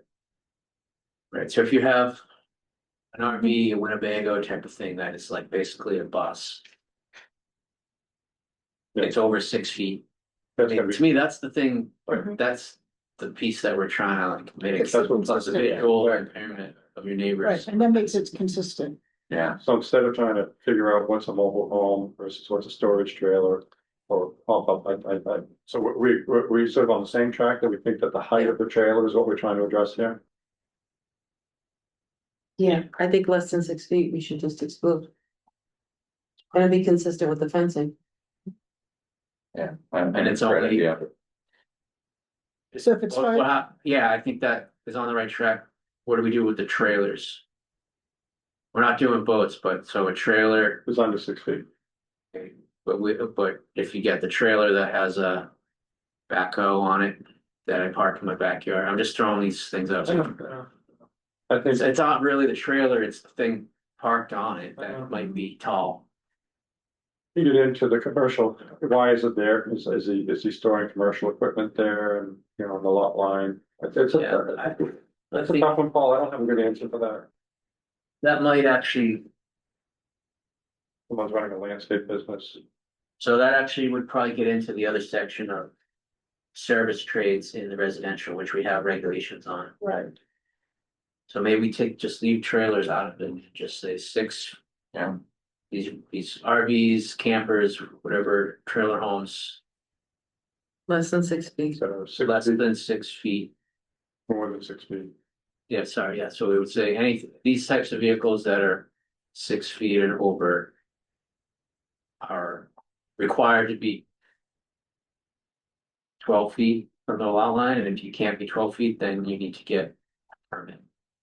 and so if you are 5 feet tall. I'm 5 feet tall, if they're 5 feet tall. And 10 feet from the lot line. So within the 12 feet, you're still okay. Well, so I guess, did we want to stick with 12 or do we Yeah, want to do the graduated thing of? stick with the 12. Or you're saying, no, Well, then that's the height of the fence we were saying, right? Yeah, we don't I want, think the height of the fence, because the fence is a fixed structure, I think leaving the fence thing, that the height of the fence is the setback. It's sort of easy to Yeah, understand. but I'm just talking about the trailer, I mean, the camper. So I have a camper and it's 5 feet tall. It's a little pop-up thingy. And I park it 5 feet from the side of my property. Is that okay? I don't need, is it okay? And do I need a permit? So I don't need a don't permit need a because it's permit, not taller. but than we, 5 I feet. think we're trying to make the setback universal. Okay, Any of these things, any of these vehicles that are over 6 feet. require a permit. No, required to be more than 4 feet out the. But Carolyn is saying Setback. it's a 5 foot trailer. Can you put your 5 foot pop-up right at the lot line? Yeah, just like if you put a landscape trailer at the lot line. So it doesn't have to be 12 feet away. No, we're That's why saying I've lost the track. So I think know. anything over 6 feet, we want to have a setback. the setback Of some- applies, the setback applies at 6 feet or more. Okay, is the setback gonna be 12-foot minimum? And if you can't meet the 12-foot minimum, then you have to get a special permit. I would agree with that. Because for detached accessories, structures and pools right now are 12 foot. Yeah, so I think we line up with the accessory. So buildings. I think it just Yeah. Well, lines up with that. But they're 30 feet from the street. Okay, Which is really tough for people that are parking behind their driveway and their house. Okay, do you have enough? yeah, I think you have enough to come back with the draft. I'm cautious of the time. Can I just ask, I hate to, one question. In my neighborhood, I won't say, there is a guy who has a derelict school bus that's been there for 10 years. Where does that fall under this scenario? It's greater than 6 feet, that's for sure. It's greater than 6 feet. But if it has Yeah. not been converted into It's not, Not necessarily. the camper, no, it's not a And it's camper, it's just a just- derelict Just an school old bus bus. that's been there for, I've owned the house 10 years, it's been there, it may be there So 30 It's years, just a vehicle. it's just a vehicle. But do we require vehicle parking to have valid vehicle permit or valid vehicle registration? Some towns do, we do. we You can't park a derelict car there. More than one unregistered vehicle. You're allowed to have one on. One unregistered. That include a boat or trailer. those are registered. If the trailer needs to be registered, so if I let my boat, my trailer registration run out. Yeah, well, that's all the thing, like if, going back to collection of all these vehicles, if they're unregistered and they're just like collecting junk, then that could be enforced under That's something else. something else. Yeah. Okay, I don't want to divert us. Yeah. So I think Paul has enough to come back. I think maybe Jackie and Paul have enough feedback that we can come back and look at drafts another time. Although You- we didn't get to the storage trailers, and I would just mention, I think, again, the question is whether we kind of combine the two. So that containers are also in that same category, what we just talked about in terms of obstructions But of this is site. a pure prohibition. It's extreme, look on the Paul set up there. Okay. So I'll come back to that, because Okay, it's in that because it would be, the it's definitions. combined because of the warrant article, we can talk about this in. And but it's another article, that's a separate issue, so I was gonna switch to some definitions and So camper is what we have, so we have the camper now. And for trailer, mobile home, and then I would recommend we just put recreational vehicle, so we clarify. But then. I was thinking we add a definition for a vehicle trailer and a storage trailer. The storage trailer is just gonna get to using those as sheds. Or not using them as sheds, so. I think we need to differentiate that so that we can, if we want to prohibit sheds from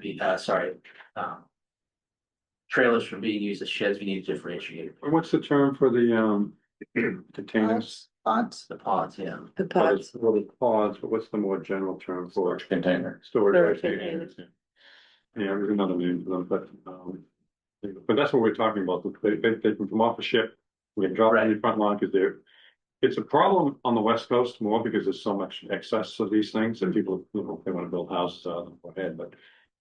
You see people drop them on next to their house, and it gets filled and they bring in a second one. We have actually had questions We have- Oh, they, yeah. about oh, using there goes sheds the work in recently town. because they're so inexpensive. Yeah, because they're excessive. Right, so I think. It gets really subjective trying to define a shed. So then I thought, instead of trying to do that, like we create a definition, but then we go back to adding in the prohibited section. This language, which is it from the Orleans bylaw.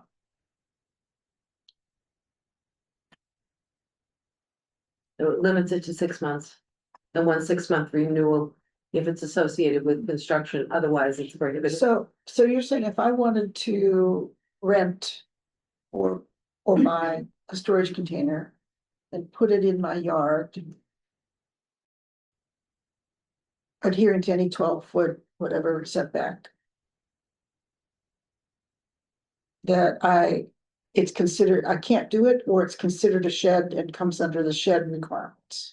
You wouldn't be able to do that. Wouldn't be unless able to do You it. could do it it's associated with a temporarily. building permit, because you're doing some sort Right. of work that you needed to store equipment or whatever. But if I wanted to do that as a cheap way to have a shed, why That's what people- couldn't it come under the shed?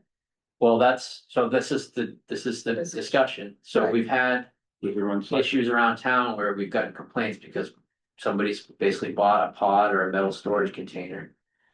Because it's cheap and easy, and they Right. use it as their shed, Right, and then people get complaints about the aesthetic. Because it's an industrial, it's an aesthetic issue. industrial, It's an and- industrial. industrial piece what- of equipment dropped off in your yard. Right, so what, and we don't have anything to address that, so in the past. The previous building inspector basically interpreted that as it's a shed, we don't have a definition of what a shed is, so. Yeah, they're using it as a shed, and as long as it's meeting the setbacks. We don't have, there's no way to enforce that, so when we're talking about a shed, that's why I'm saying, if we wanna do this, it's probably easier to do it this way, because trying to define what a shed is. It's gonna be very subjective, everyone, the Pine Harbor, Right. acute. The term is, Garden shed, but we can't, that's really hard to define. we're talking about intermodal containers, just to be specific. You know, those are the ones that go up on the ships, come Yeah, off the I know. ships. Well, yeah, but. I understand the aesthetics that they're industrial and they look the way they look. It's my yard and it's my money. And if I can't afford a real shed. Why not? It's my yard. I think part of the answer might get back to what we were discussing before in terms of sizes, right? Yeah. And so the bunch of problems I have with the really broad description. If I had a small trailer and I put it in my garage, is that a problem? Right? So this says it is a problem if read in the purest form, right? There's a Boy Scout troop down the street and they have a very small little thing that they use to store their stuff and they bring it camping.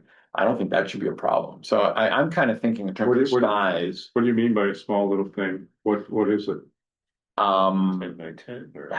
That's a good question. I can't, I'd have to go measure. And that's what I get, no, but is it a shed that they built or is it? No, it's a trailer. It's a trailer. It's a storage. Beautiful trailer. So the trailers, I think we're covering somewhere else. My son sold them. So we're trying to different, not a trailer that you have your boat or your landscape equipment on and you're trailering it. It's, Hmm. these are like the storage These things that come off the container ship or. intermodal containers. They're not on wheels. That's They- the specific term is intermodal Drag- container. I think there's a really good equity question that you're asking Yeah. about prohibiting. Something that lots of people might find visually objectionable. But other people might say, this is all I can afford. This is all I can do. No, I'm So saying the this is the tax discussion we had. I'm just saying we get a lot of issues with complaints about this and we don't have a Yeah. definition of a shed. And we have been. We've been allowing them, because Mhm. as long as they're meeting the setback. It's a shed. But this issue comes up. Whether we want to address it or not. Yeah. I would say that, I'm not saying that they can't get a permit to use that, but I would be in favor of having a definition. That is clear that an intermodal container is not classified as a shed. That it's a piece of industrial equipment. And if somebody wants to get a different permit for that, but I don't think that's a shed. So as part of this, Paul, that we need I don't think we've done this yet, a really clear definition of a shed. Including material. Well, I think that's the part that's gonna be tough to do. But if we peel this away, that's what we're doing. We're leaving the shed gray zone alone, and we're just pulling this one example out, which is what people are complaining about. And saying that this intermodal container is not a shed. And if there's a different way you want to get a permit, which you can get a permit for a year, if you're doing a construction or if you're renovating your house, I think it's okay to get a permit for these pods in intermodal containers, that they're the same thing. And if someone wants to get a permit, a temporary permit for 1 or 2 years while they renovate the house, I think that's fine, and I think that's allowed now. So, I'll add something else. So I'm- if we But my continue, minority report, Mhm. I think pods serve a useful purpose. If somebody can't afford a shed, they have too much stuff. It's within their setbacks. so My minority report would be, I don't like it. I don't like the look of it. my neighbor has one and I don't like it, but do those count as towards your site coverage? Are you using it as a shed? Yeah, you have to- 200 square feet. in your definition of sheds, I think it could be. But we have 200 square feet too. We Right. also have we also limited sheds to 200 square feet, so. Well, no, there's not a limit. That's It's just towards your discretionary. site coverage. You can have Site, any size shed you want, but if it's over 200, it's gonna count towards your site coverage. Right, If we're calling a metal storage container a pod, it's going to be considered a shed. Used as a Just shed. over a piece as a shed, is that gonna be counted towards your site coverage? Because then Yes. it's really, but then, it's not a, you know, I mean, you get into architectural How does design. this apply? so that's what I was trying to avoid. If we change You gears said for a second part of and- the Shed. And talk about Holmes Road in the industrial area. Are they allowed there, or will we allow them there? I think, well, Well, this was for intended residential, for residential. residential. So, and I agree, I think we would Yeah. allow them there, so that people that are running a business. Landscapers or whatever, but. and, okay, if I'm an electrician. And I have a trailer that I pull behind my truck. It's taller than 6 feet. Might be 6.5 feet by the time that, I don't know exactly how tall those things are, but it's my work trailer, and every night I bring it home. And it sits in my driveway. We're outside the store, it's not being stored, the only It's thing not we're being talking about stored. is storage. Well, we weren't doing trailers. Right, okay, So the last topic, right, we're not doing. We're not doing trailers. trailers. The whole thing is got RVs, it, got it, campers. okay, yeah, So, Got it. yeah, also I So those run I have a food right, truck that's a trailer. I make waffles out of my tow behind trailer. That was my read, right, like, okay, Yeah. I'm with you you. park I'm that, back, The commercial laws will take care of right, that. it's 7 feet high and it's on a truck, we're not Okay. doing that, you just park it. So this is different, these are the trailers, these are the intermodal trailers, the pods, for Yes. lack of a better term, that Yes, metal okay. storage containers. That can be moved, so a truck comes and picks it up or drops it off, Right, it's not a permanent structure. Can I just do a time check? We have 6 minutes left. I'm available, but I don't want to presume any other people are available to do another extra time. I mean, did people have a hard stop at 12? And if you have I probably say 12:30. yeah. 12:30 at the max, okay. Yeah. Yeah, Okay. that's me. Then if people are in agreement, we'll keep going, but we'll absolutely have a hard stop at 12:30, okay. I think we're not making the rules here, we're making recommendations to the board of selectmen. Right. And just like what we talked about, the option A on the fence and piece, I think we can bring an option. And put a counter example, say that, there is an affordability issue for these types of trailers, are they the cheapest? In fact, are they the cheapest shed, Bill?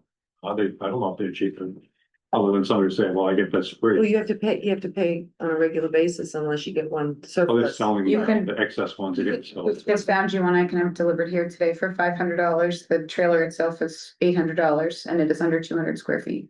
And how much does it cost? 800? $800. It's used.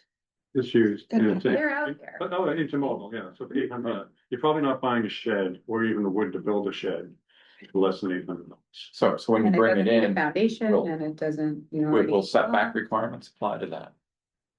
Well, right now, well, under this. So, or did they get by it Temporary, yeah. as a temporary, you know, Well, for 5 years? I mean, temporary, that's from the fine. property That could get us, that could get us down a road that basically says they are prohibited, but maybe there's some argument for a special permit.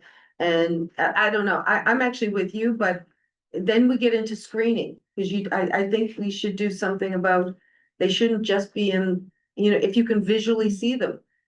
That's a different, Yeah. that affects. Now you're getting Yeah, the this only aesthetic comes up argument and all that too. So that's the reason why, and there's one, we go down. Past the window green, someone with the right that, yeah. Yeah, Dozens. I know 3 of them. Complaining about it. And so I brought this up because I don't have a way to deal with this and get complaints. So Right. we don't have a shed definition, we don't have, so. This is really coming from me, because I don't have a way to address this one way or the other, so we have.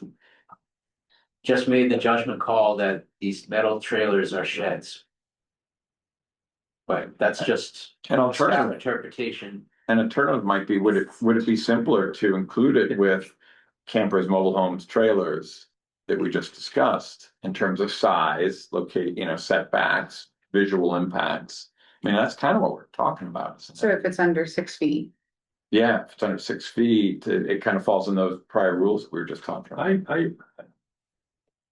Just because it's cheaper than a shed, it's still a piece of industrial equipment in a residential area. And just the way we try to restrict, if somebody came home with a trash truck.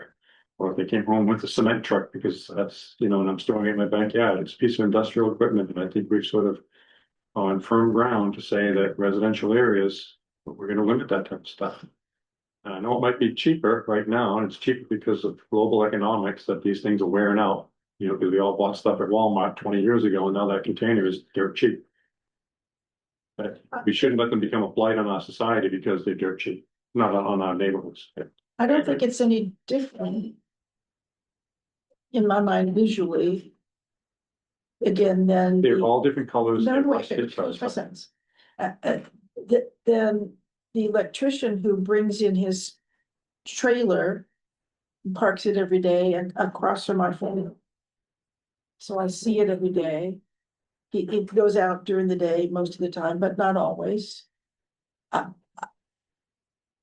I think Carolyn did. I mean, the couple just moved in next to me. They only had it there 6 weeks. They had a pod, but it was right on my property line, and I just looked at a wall with metal and pod.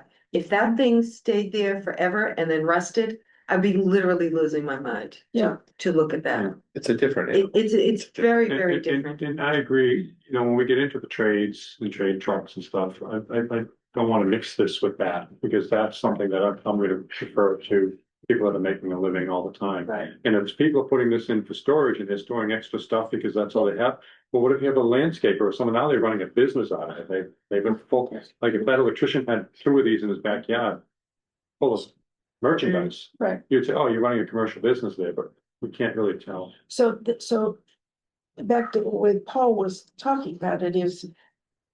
Because someone is then at this point using it as a shed. It is the issue really, we need a definition of a shed and rules around sheds. Because someone could put up a really ugly shed. And vinyl just, carports. Well, I Metal told you, shed. you got one of these metal pods, but you trimmed it off, I trimmed it out and cut a hole into it, made a little window and all that stuff, like they make. Houses out of this stuff, so I mean, you could Right. doctor up one of these Yeah. metal sheds, but again, that was, See, how do you define something that is an aesthetic? Yeah, there, so. I think we don't do some examples like that, let's build the thing out, make it look pretty, but. We're looking for a basic It is. policy that's gonna cover the entire town. Yes. I You was can't not those- require people to build out their shed, Yeah. there's storage things, I've got 4. it's maybe hard on the people One who next to the one. need the space or want the space, and it's the cheapest way to go at the Got nice moment, painting but. on it. It's definitely different than a contractor or whatever. I mean, I have a friend that for years has driven a tool truck and he parks in his garage and it might be on the driveway a lot, but he takes that to work every day with landscapers, whatever it is. I think we understand that. But to have this big metal hulking ugly thing sitting there forever is just, that's a different animal. And I'm sorry if it's you know, they What- need space for things and they don't have it.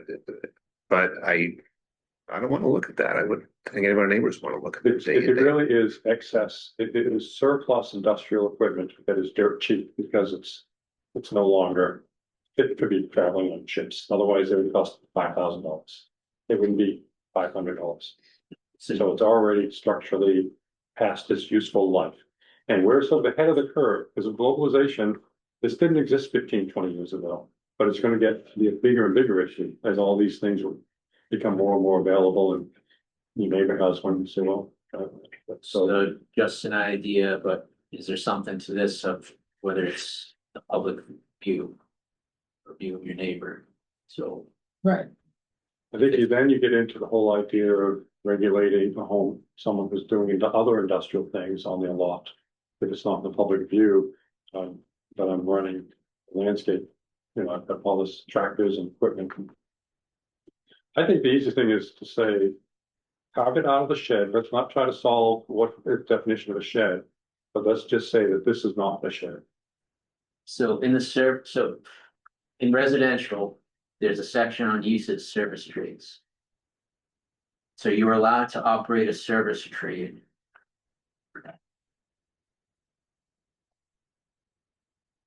Service trade is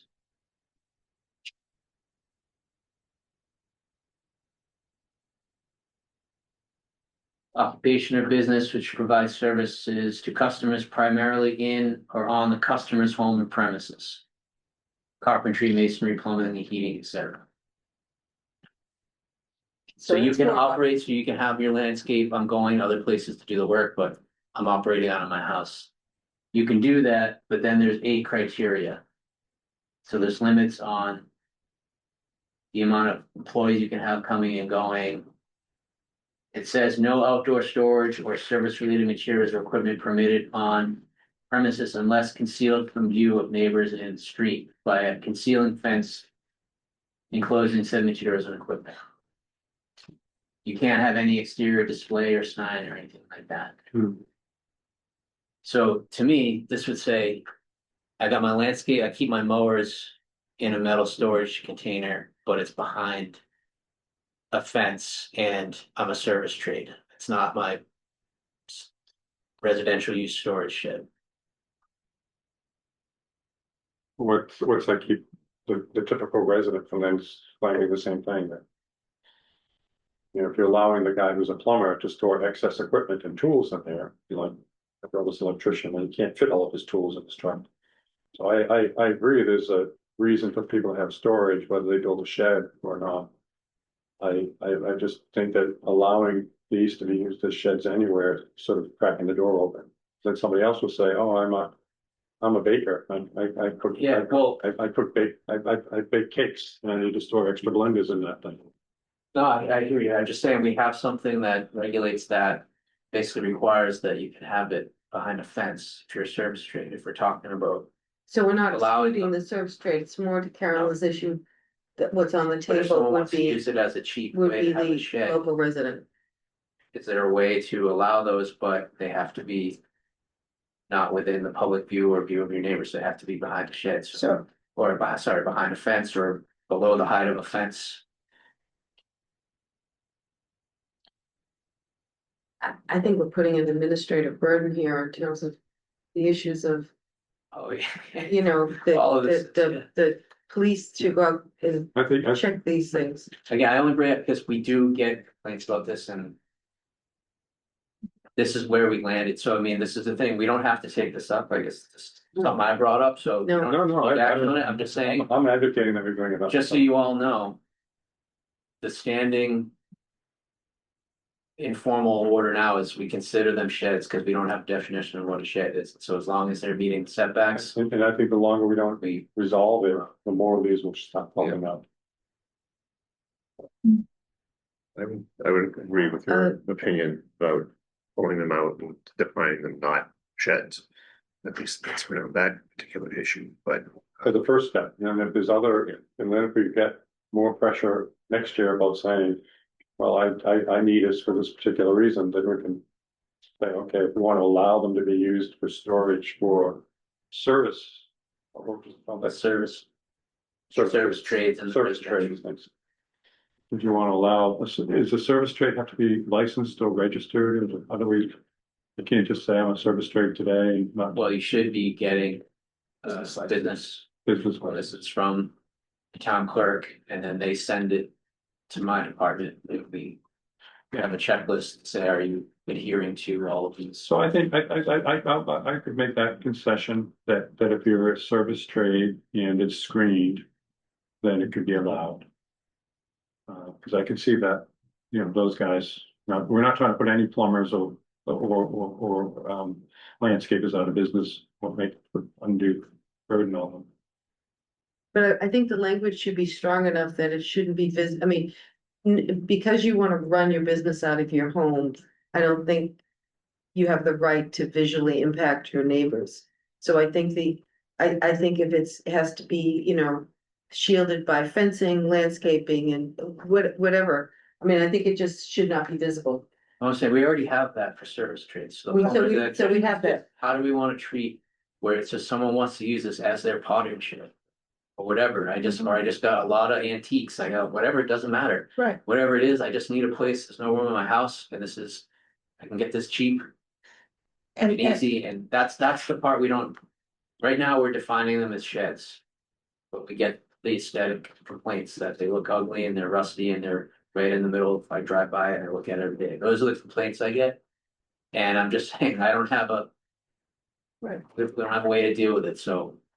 I would limit it to, for people who are landscapers or whatever, to hide behind a fence, but as far as just, I have too much stuff. No, So that's what this was attempt to be, to say basically do it the other way, to say these things, we don't know what a shed is, it's all aesthetic. But these types of pods And are not considered a shed, just to try to, otherwise we're defining aesthetics of like what a cute shed might look like. Can I we, think that's a pretty easy first step. I just want to hear from two other voices, because we've heard from four of us a lot, Pat and Tom. I'm not asking you to vote right now, just Right. your inclinations right now. I think we should move on because we have other things to talk about. And I've been looking up, so there's the pods, which people use, they're smaller, and then there's the big industrial from container ships, which are different. So again, I would, it seems like it comes down to someone has something in their yard and it looks awful. So I don't know how you regulate that. Cause it might start out looking fine and then life goes on. And then it just looks horrible. I don't know. I don't know. Okay. I don't have a good answer. I just. No, I know. I mean, we're not gonna vote today, so Tom, I just wanna, Yeah, and I think the storage pods are definitely something to think about, and perhaps part of it is, I'm just looking, the section 6.2 is temporary structures. So I think we're talking about these temporary pods that get placed that are not permanent, right? How you define that may be something different, because I've seen these pods go on foundations that become in other states, become housing. So we just got to be careful, I think, as to how we define it. okay, And again, my concern would be just saying storage trailers opens up a bigger question mark that we've got to figure out as well. all right, well, why don't we move on, what? Okay. We'll cut, we have to come back to this, but we'll do a little thinking, a little more research. What else do you have for us? All for right, so definition? some definition stuff, we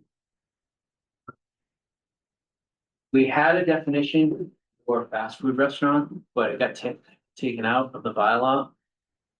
But in section 6 prohibited uses, it's still in there. This would apply to other outside the ECST. So this was just kind of a cleanup thing of like, we're prohibiting something, but we don't have a definition. So then I started to go back into like, what are the definitions? So my thought is, there's two options. We could add back in the fast food restaurant that we had. There's just a slight change to the lineup. But I actually think we should not do that because I think what we do is in the prohibited section of the bylaw, we keep right now, fast food restaurant and drive-in restaurant are prohibited. We just look at that, even if we don't have a definition. But we added formula business and the drive-through facilities, which both of which are prohibited in the ECSD, because this way, if It's consistent. it's consistency, but I think prohibiting these two things gets closer to the issue of what we're trying to guard against. Mhm. Because when you start going into those definitions, it gets a little tricky as to what is a restaurant, what is a fast food restaurant, Jack and Amber. Just kicking around these things like, and again, this is all people's personal preference, but you know, if you like the knack, that could fall under the definition of a regular restaurant. The only real difference between Wendy's and the Knack right across the street is the drive-through. They both And have indoor and and outdoor quality. dining. The net doesn't have indoor, but only has. It only has a outdoor. tent. No, but the definition of full service restaurant is also includes dining on a patio or deck, Okay, which then we're into is the friendly fisherman. and the fishermen and the neck are the same. Friendly fisherman, you add an order at a counter and then you're eating on a raised patio deck. So it gets into all this Okay. again. So I just kind of like a way to punt on this, but still get the protections I think that we're all after is just don't touch the definitions. And just put these two in, so then we have consistency with ECSD and this really. You know, again, well, we all love the food we love, but I think it's just, you know, if you're really trying to guard against the formula business. The restaurant definitions doesn't get to it because you can't block that out. Because of the McDonald's or whatever, it doesn't matter who you like or don't like, So they could get around this other, everything else other than the formula. there's two places in our bylaws, and when one has a clear prohibition against the fast food and the drive-in, and then there's one that's more ambiguous. And so the question, when Paul was showing this to me, I said, this is gonna be one of those legal things where the business district we just did, the ECDC, everything's locked down. But when we start moving down to, say, District E, we move down to Town Hall here, and we think about, well, what if the garage, or what if the Food Bob's or something got redeveloped? There's enough ambiguous here that you wouldn't want a shop lawyer coming in and say, well, you've got an inconsistency here, and somehow try to drive a wedge into a formula or a fast food business that we don't want. But we're sort of leaving ourselves a little open to some legal challenges. That to me, Paul, was the impetus for why Yeah, we were doing and- this. This will still be a legal question we'll have to ask Carolyn, but I think. The thing with the formula, but you know, we can't ban a McDonald's or a Wendy's, you know, so we do this formula business to basically make them contort into not being a formula by changing all these things. But we have prohibited formula in some of the sub-districts in ECSD and some of them, they're a special permit. So I think. This would be legit that we're prohibiting them, because they're allowed somewhere in town. So this just be, I think this works, but. At worst case scenario, you might have to say that. The formula business might have to be a special permit, but either way, it's more protection than we had. Before, so it started with definitions, that got too tricky, so I said, let's just do it this way. Okay. On restaurants.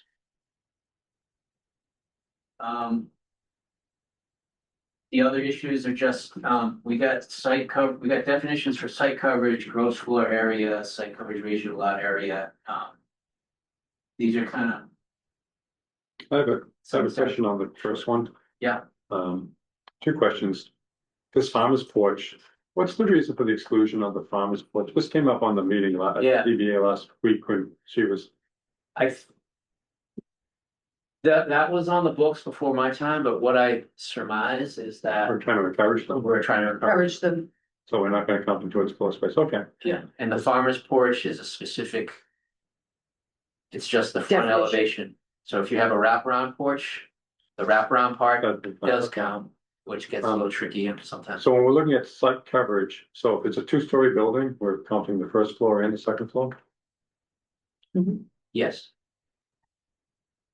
Is that how we've got it in the past? Because you say the gross horizontal, now you're saying the floor area of the. well, I did that because we have other definitions that talk about floor area and floor area of building, so I was trying to get Right, it because- consistent.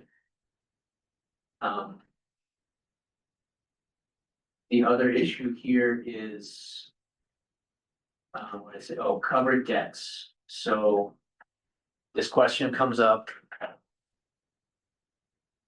I have a walkout basement. I have a deck, so I walk out but it's just grass There's a or it's deck a over patio or there. it's flagstone. It's not a covered deck. Does that area underneath count towards my site coverage? And then we got into like. Sometimes it's like, yeah, I just have a patch of grass, Yeah. just walk out and It's yeah, I'm under crushed my stone. deck, Right. but it's not. But then also some of these areas now are becoming, full blown outdoor kitchens and everything where you would basically say this is basically an outdoor room. So there's like these extremes depending on what the design is.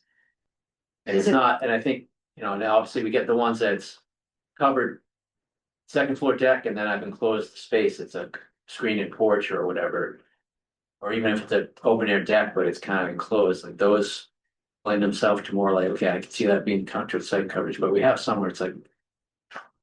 I just have grass under it, is that Crushed stone. Yeah, that's- crushed stone or whatever, so. Are we counting it twice though, That's, in the that's what it sense seems of like, yeah. you're counting the site coverage with the deck? And then you cover, The do deck, it, If there's the head deck space. doesn't get site coverage. doesn't get. So a site- ground floor open air deck doesn't count towards site coverage, or on a second floor deck wouldn't either, it's the area underneath Does it have it. a screen porch? Permanent. If you have a That's- screen porch, that's and- one thing, but do you then graduate if someone wants to enclose it, but then add, if you add heat?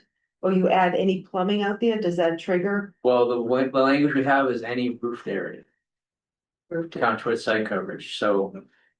That's what I'm saying, if you don't actually, I'm walking out of my walkout basement, No, but I'm under my second floor open air deck, I'm technically got a roof there, is that area? It's not, but I would argue that don't have a roof above you, you have a wooden structure above you, but you're still gonna get wet. Yeah. The rain's coming right through that deck. Where the complication comes in, if I have a screen porch above me, now I walk out and I have a dry space. And like my house is just crushed stone in this instance, and I store my kayaks with.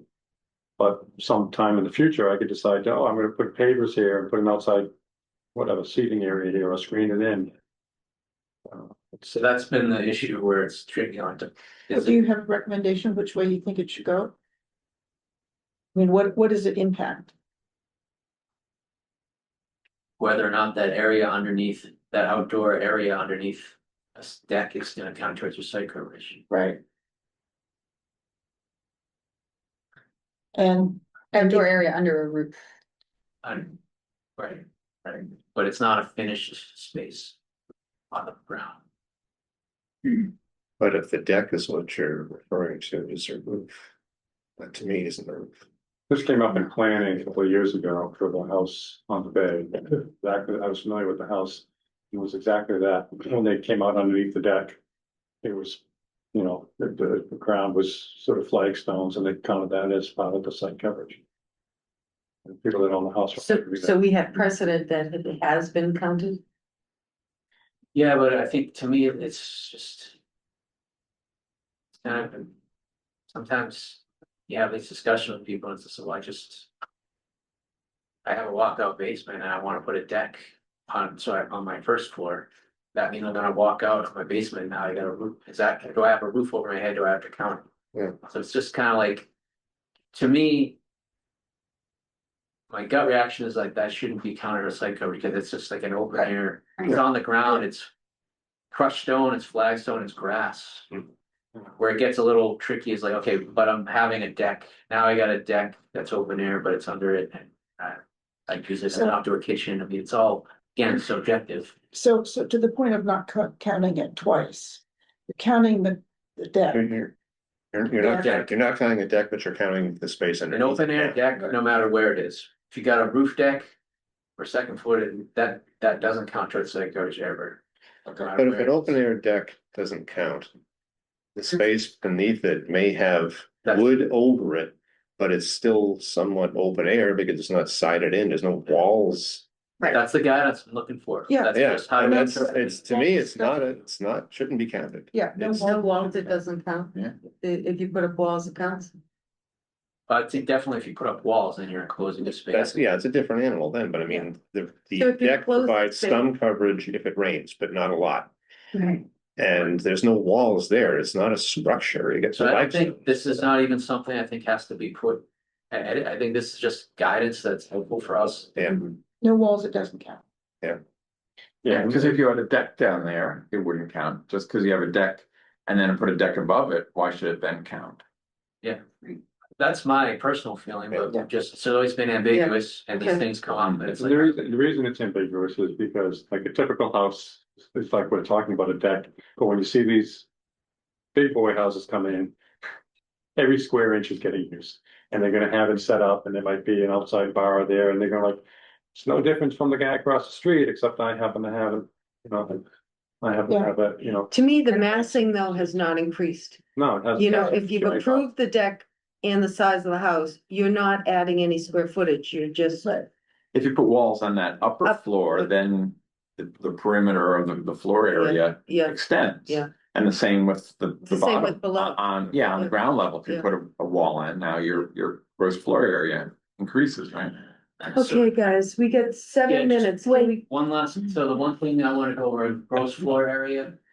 The definition is measured from the perimeter of the outside walls in, and there's no deduction for Yeah, anything. I agree with Right, that. yeah. And it's a point of clarity. We've had questions about knee walls and sloped roofs, and at what point do you, so.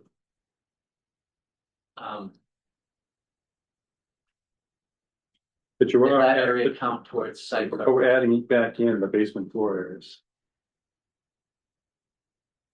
No, so this is just the raw definition of gross floor area, so you count everything in the Okay. basement and everything. When you go to site coverage.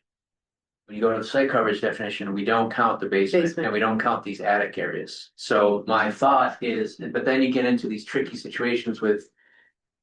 I got a second floor sloped roof with a knee wall, I can't physically stand up. In that space between the knee wall where it's not less than 7 feet, and that's actually not habitable space under the building code. So. Then you get into that weird area, but then finished eve space.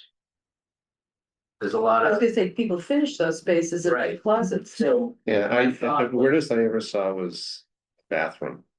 Where you had the roof like this and you had the sink and things and the toilet was put here. Yeah. Figuring that when you stand up, Yeah, yeah. You have to fine, you're leave. sitting there, you're not hitting your head. in that house. But you stand up. It's a 5 foot Clear tall that. bathroom, and I can tell you my bathroom slopes to 5 feet. So so, does the bedroom on the other side. But even if you use it as a bed space, I mean, kind of a similar thing there. You throw Right. the bed in, it moves like this, when you sit up, you're fine. But do you not count this? The bed goes over 2 feet, 3 feet into that, but as long as you're not hitting your head on it. And so But by building code, it's where, habitable. where, Yeah, I know. we landed on that. An idea would be, we. We exclude attic areas. In the site coverage. If we. Took that out, so basically. You use the gross floor area for your site coverage, except for the basement, we give you the basement. But basically you measure everything else from the outside wall in, except the basement. As like, cause that is what you're. Looking That's at the from the math. mapping So and the, if it's a 2-story building and I've got 2 stacked bedrooms and then the front half of the house is an open atrium, stairway and it's up open. Well, typically we count the first floor is 1,000 square feet and the second floor is 500. But I think what you're saying is, no, that's a 2,000 square feet, that it's 2 stories and we're. Even though you don't have that floor space. right, well, yeah, but then you get into these weird things of like. That weird dead space where it's not actually counting as habitable space under the building code, so if you just took. But the reason this gets tricky is because we're saying you don't have to count these attic spaces, so an eave space behind the knee wall, you don't count, an unfinished attic space, you don't count. But I think that just gets into But difficulty. then what if you have a two-story atrium, stairway going up, does that count twice? Yeah, well, that's a separate thing I want to bring up, so. My thought was if we take away, we basically say you do count attic spaces and crawl spaces, because that is actually in your site coverage, because that's the total building envelope, and that's consistent with gross floor area. That's just what you use for site coverage. Even though you're counting areas that are unfinished, but you may finish these in, so you may finish off a attic space or an eve area into a closet. We already have that accounted for in the bylaw from a few years ago. We put an exception that basically if you're adding your site coverage, but there's no change to the building footprint, building envelope, that doesn't require. Right. So I'm trying to address these things. The questions come up from the architects and the builders, like this weird dead space on the second floor, like where the knee wall is, I can't stand up in there. Do I count that? Cause the wall, so I'm trying to basically say, Yes. you just count the whole, Just count the the whole volume of the building is what Yes. counts. That's what contributes to mass Is set. that where, I wanna make sure I'm That's not. what we, right around that's that. I thought what we did when we. Yeah. When we did the development limits, the excluding the basement and excluding 200 square feet outside was sort of allowances because of But this would the other be, definitions. adding the attic spaces would count toward your site code. I think so, Yeah, That would be the change. because we're not regulating the internal use Right. of Yeah. what goes on. Right. That's Yeah. not The issue, our purview, And the issue, other than any health related. these houses that we're building now, that we get designed now, that they don't have attics. Like we used to Right. have, we used to have a Right. building, 1 story, 2 stories in an attic, and maybe you had space up there. These houses now have 6 or 7 gables on them, I was looking at on the bay. When you go up to the second floor, you don't know you're on the second, you're in a gabled area. Right. Of a roof, but you have a gable facing every single direction. And does that count as an attic space, or is it just a second floor? Is the attic space really just that little yeah, tiny I think triangle? you get into Yeah. a lot of technical questions. Yeah. The last thing that, I think this is where you were going with, this was unresolved from the last time we tackled this issue, but. A house that has a tradition, second floor, that second floor gets counted as your site coverage, the same exact house from the outside that just has the loft. Open air up to the second floor is not. Getting the same site, you're gonna have 2 identical houses on the Right. outside, but one's gonna have more site coverage than the other, that was That's an unresolved. adequate. Yeah, and I'm in favor and I think what we want to be regulating is massing. Right. As opposed to same at the basement, how much. Conditioned space there is. Okay. Did we get through all the definitions that you had up to, no, Yeah, I we don't have think- time, but we We can. didn't get into habitable or. living. Well, that was just. Because there's references, I'm just adding livable, habitable, I think they're synonymous, but they're just referenced. They're referenced in different language places, okay. Rather than change all the other sections of the bylaw. Well, and that livable came up in our last planning board meeting. Where it wasn't part of the calculation, but it was included in the narrative, so I'm glad to see it in there. Good, Well, that's where we get into net livable versus gross floor area. Yes. yeah, And okay. they're different. Okay, so, the next time we meet is November 4th.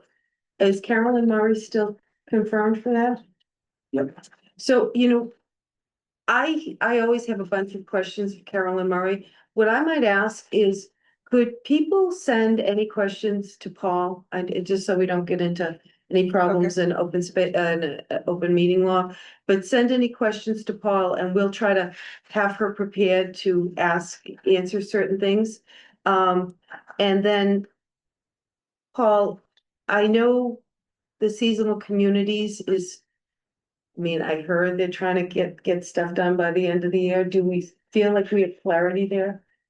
Or should we go to, if we have clarity, but if we don't have clarity, you and I can talk about maybe flipping these, like, should we do sign code first? Yeah, I don't have clarity on something. Yeah, I was gonna say, I don't think we have clarity, so we might need to do sign code. But Carolyn Murray a lot of the questions, I mean, I always have questions of where does the Nantucket thing stand?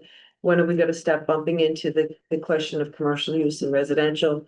Some of these other matters. So anyways, please send that. Any other matters before us? Yes. Okay, So two, is Tom now, are you now official? no, Not yet. we're working on that. Okay. And then the second thing is that at the last planning board meeting, the chair asked that we provide some information about where we were going because he didn't want to be surprised. So Oh, I'm trying to work on that. And I don't think liaise should be a verb, but he did use it. That Kevin and I are liaising. So, I'm not sure if that's legal. yeah, but It's in our bylaws. You know what? I'm so sorry. We ran out of. Right, that meeting is not until November. it's like It means recreate. they I have don't 2 think that meetings. should be a Okay. verb either. So let me just say, there's been a conversation after that meeting with Dan and Michelle. And they're going to start the meeting, well, they have determined that the questions we raised last time about the existing rules for site review and everything, why aren't these sufficient to deal with the issues as opposed to the need for objective standards? They are going to start their planning board meeting, and we've got to work out all the final details about this on November 19th, probably an hour early to have a conversation about site plan review. And I've sort of said, it would be good for us to be invited to that, to have a conversation so that we can hear the conversations about why site plan review is not working in whatever their perspective, and then also put on the table the notion of how they think about a quantifiable decision. So we're kind of trying to work outside to get and I was gonna talk about that, but we ran out of time. So We have a meeting at the library. I was gonna We're- that's, no, No, we can meet here. we can meet here. It's gonna be here. And the next one is that the next one that's 1 to 3? Looks, 2-0. that's So 2 out of the 3, 18th 1 I to 3. get down as well. The 18th is I one. have the 18th as one. Yeah. Yep, okay, So the November 4th one is here. November 4th All of one, them are gonna be- yeah, But November Yeah, 4th, I don't know what today, I plan to look at the schedule. 10 to 12 here, November 4th is 10 to 12 here, and November 18th is 1 to 3. 1 to, And I'm not here for the next one, oh, November 4th. okay. Okay, You have to give us good excuse. Yes. We're going, you're. She's gonna be- Yeah. all right. Did Did anyone else have a last question? Okay, do I get a motion to adjourn? So- Second? Second that motion. Okay, thank you so much, everyone.